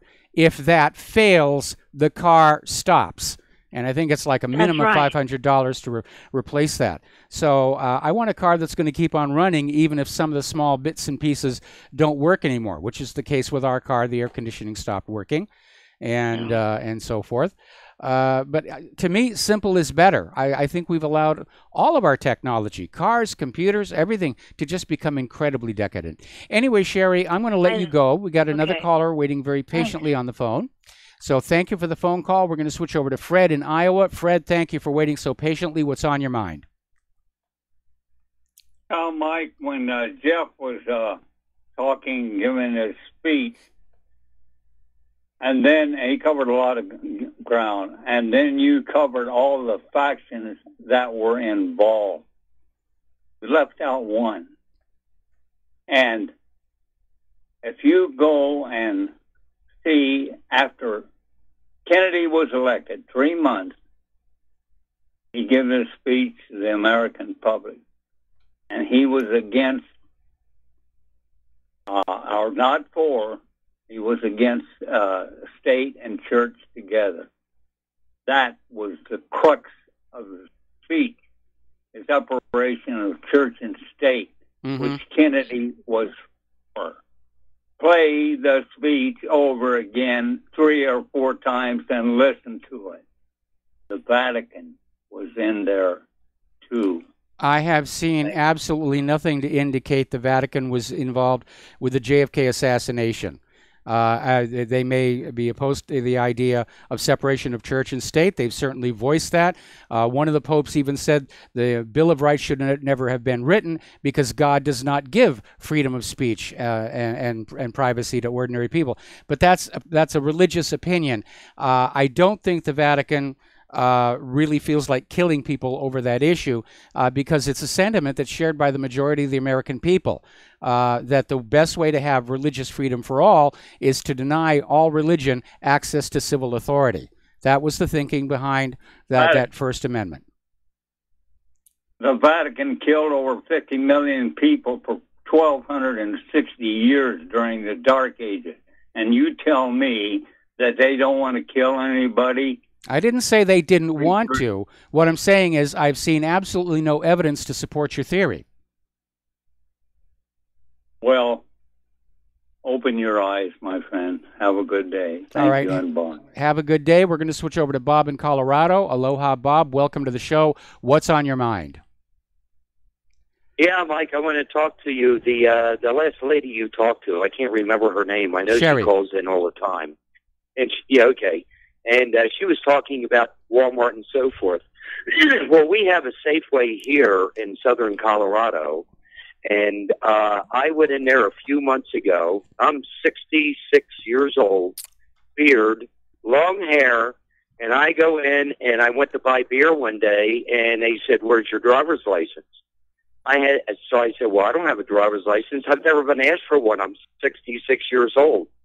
So I had to walk out into the parking lot, and I took my time. There was a line, and Safeway, they don't hire too many people. No. And the line was like a mile long. I took my time, and I did the same thing a couple of weeks later at Walmart. Well, I'll tell you what, the outrage was so bad, they don't card you anymore. I was there last week shopping, and I went to Safeway, and I went to Walmart, and not one question was asked about my credit card. About my driver's license. So Well, you know what? People can make an impact if you really stand up to these people. Well, it was a stupid thing to do anyway. Our Safeway, they're still asking for your birth date, and they have to actually enter it into the terminal there, and I don't know why. I have no idea. But yeah, the first time they did that to us, and they said, "We need to know your age." And I said, "I'm 12 years old. I look like this because I grew up next to a nuclear reactor." And everybody around me was laughing their heads off because they just know how stupid this policy of carding people who are obviously in their sunset years really is. But as of the last time I bought alcohol at Safeway, which was, 15 minutes ago, they were still asking me for my birthday. Well, you know what, Mike? I think the whole thing is, again, they want to keep track of every single thing we buy, and if they swipe our driver's license, they all got the thing just like a credit card now, and they think to go through there, okay, you know what, now we can give that to the insurance company. The insurance company sees you're buying a case of beer a week, guess what? You're flagged. Anyway, I had to bring that up. I thought it was so funny when she was talking about that. But all right, I got to let you go. We got a commercial break.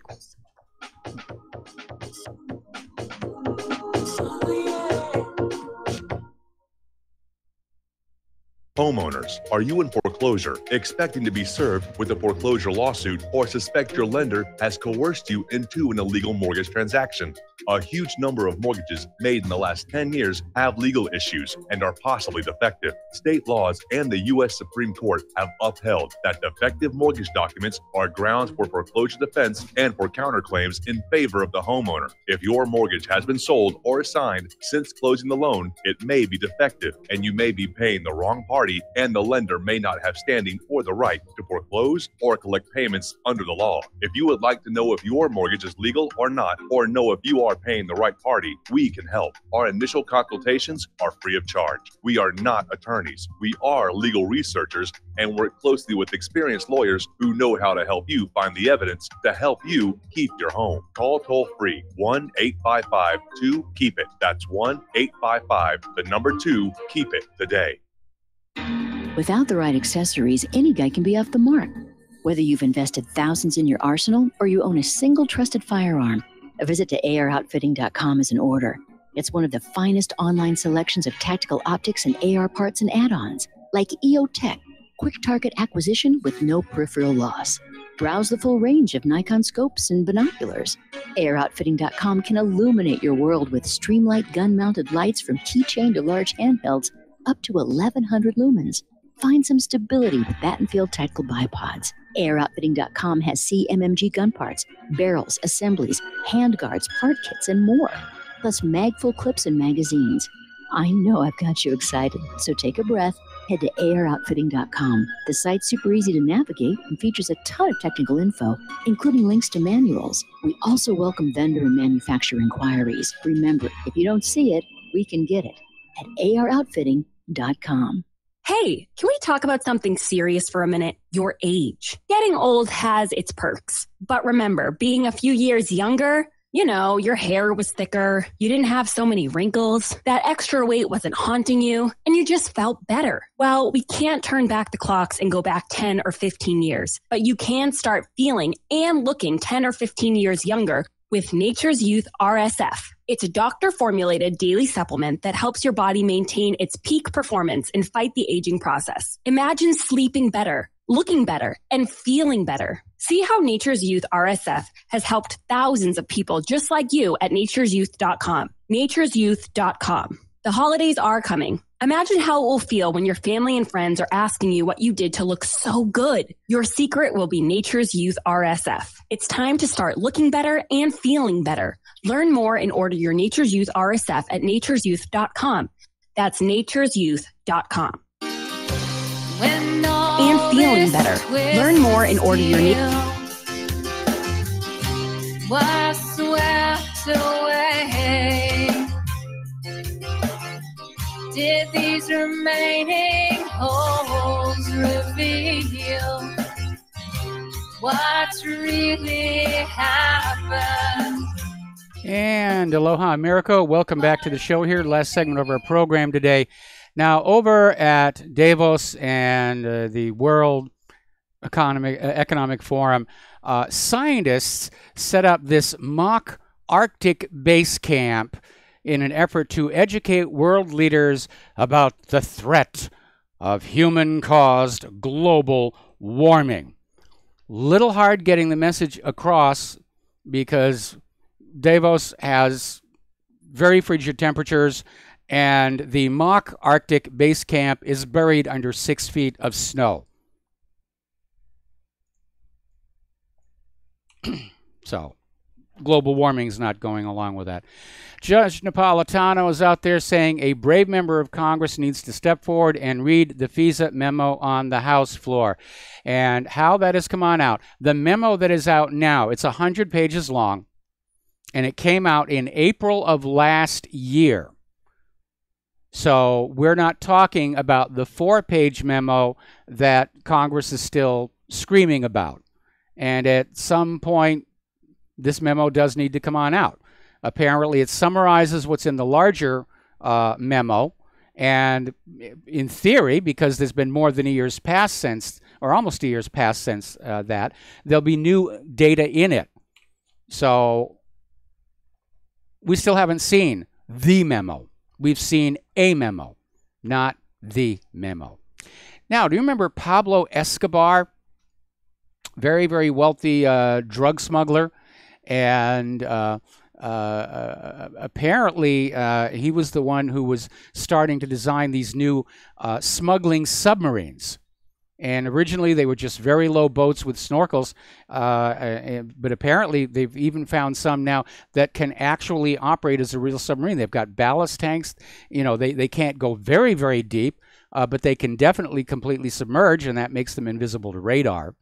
And apparently one of these has now been found off the coast of Colombia, and they're going down to check it on out because apparently shortly before Pablo Escobar died, some 50 billion pounds of his personal fortune disappeared. And they're kind of wondering where it might be, and it might actually be in that submarine.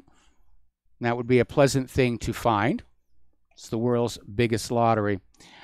Apparently, Iran is threatening, or is being accused of threatening, U.S. warships during its exercises in the Strait of Hormuz. And this is coming out of Free Beacon. And this is saying that apparently Iranian military leaders claimed Monday that they threatened 2 American-led vessels in international waters. I don't know why they would do that. U.S. military officials confirmed being in contact with Iranian forces. I can't understand why the Iranians would issue a threat unless those U.S. ships were someplace they weren't supposed to be. And there's our music. Please stay tuned to John Stedmiller. He's got a lot of things to share with you. And we'll be back here tomorrow on Republic Broadcasting.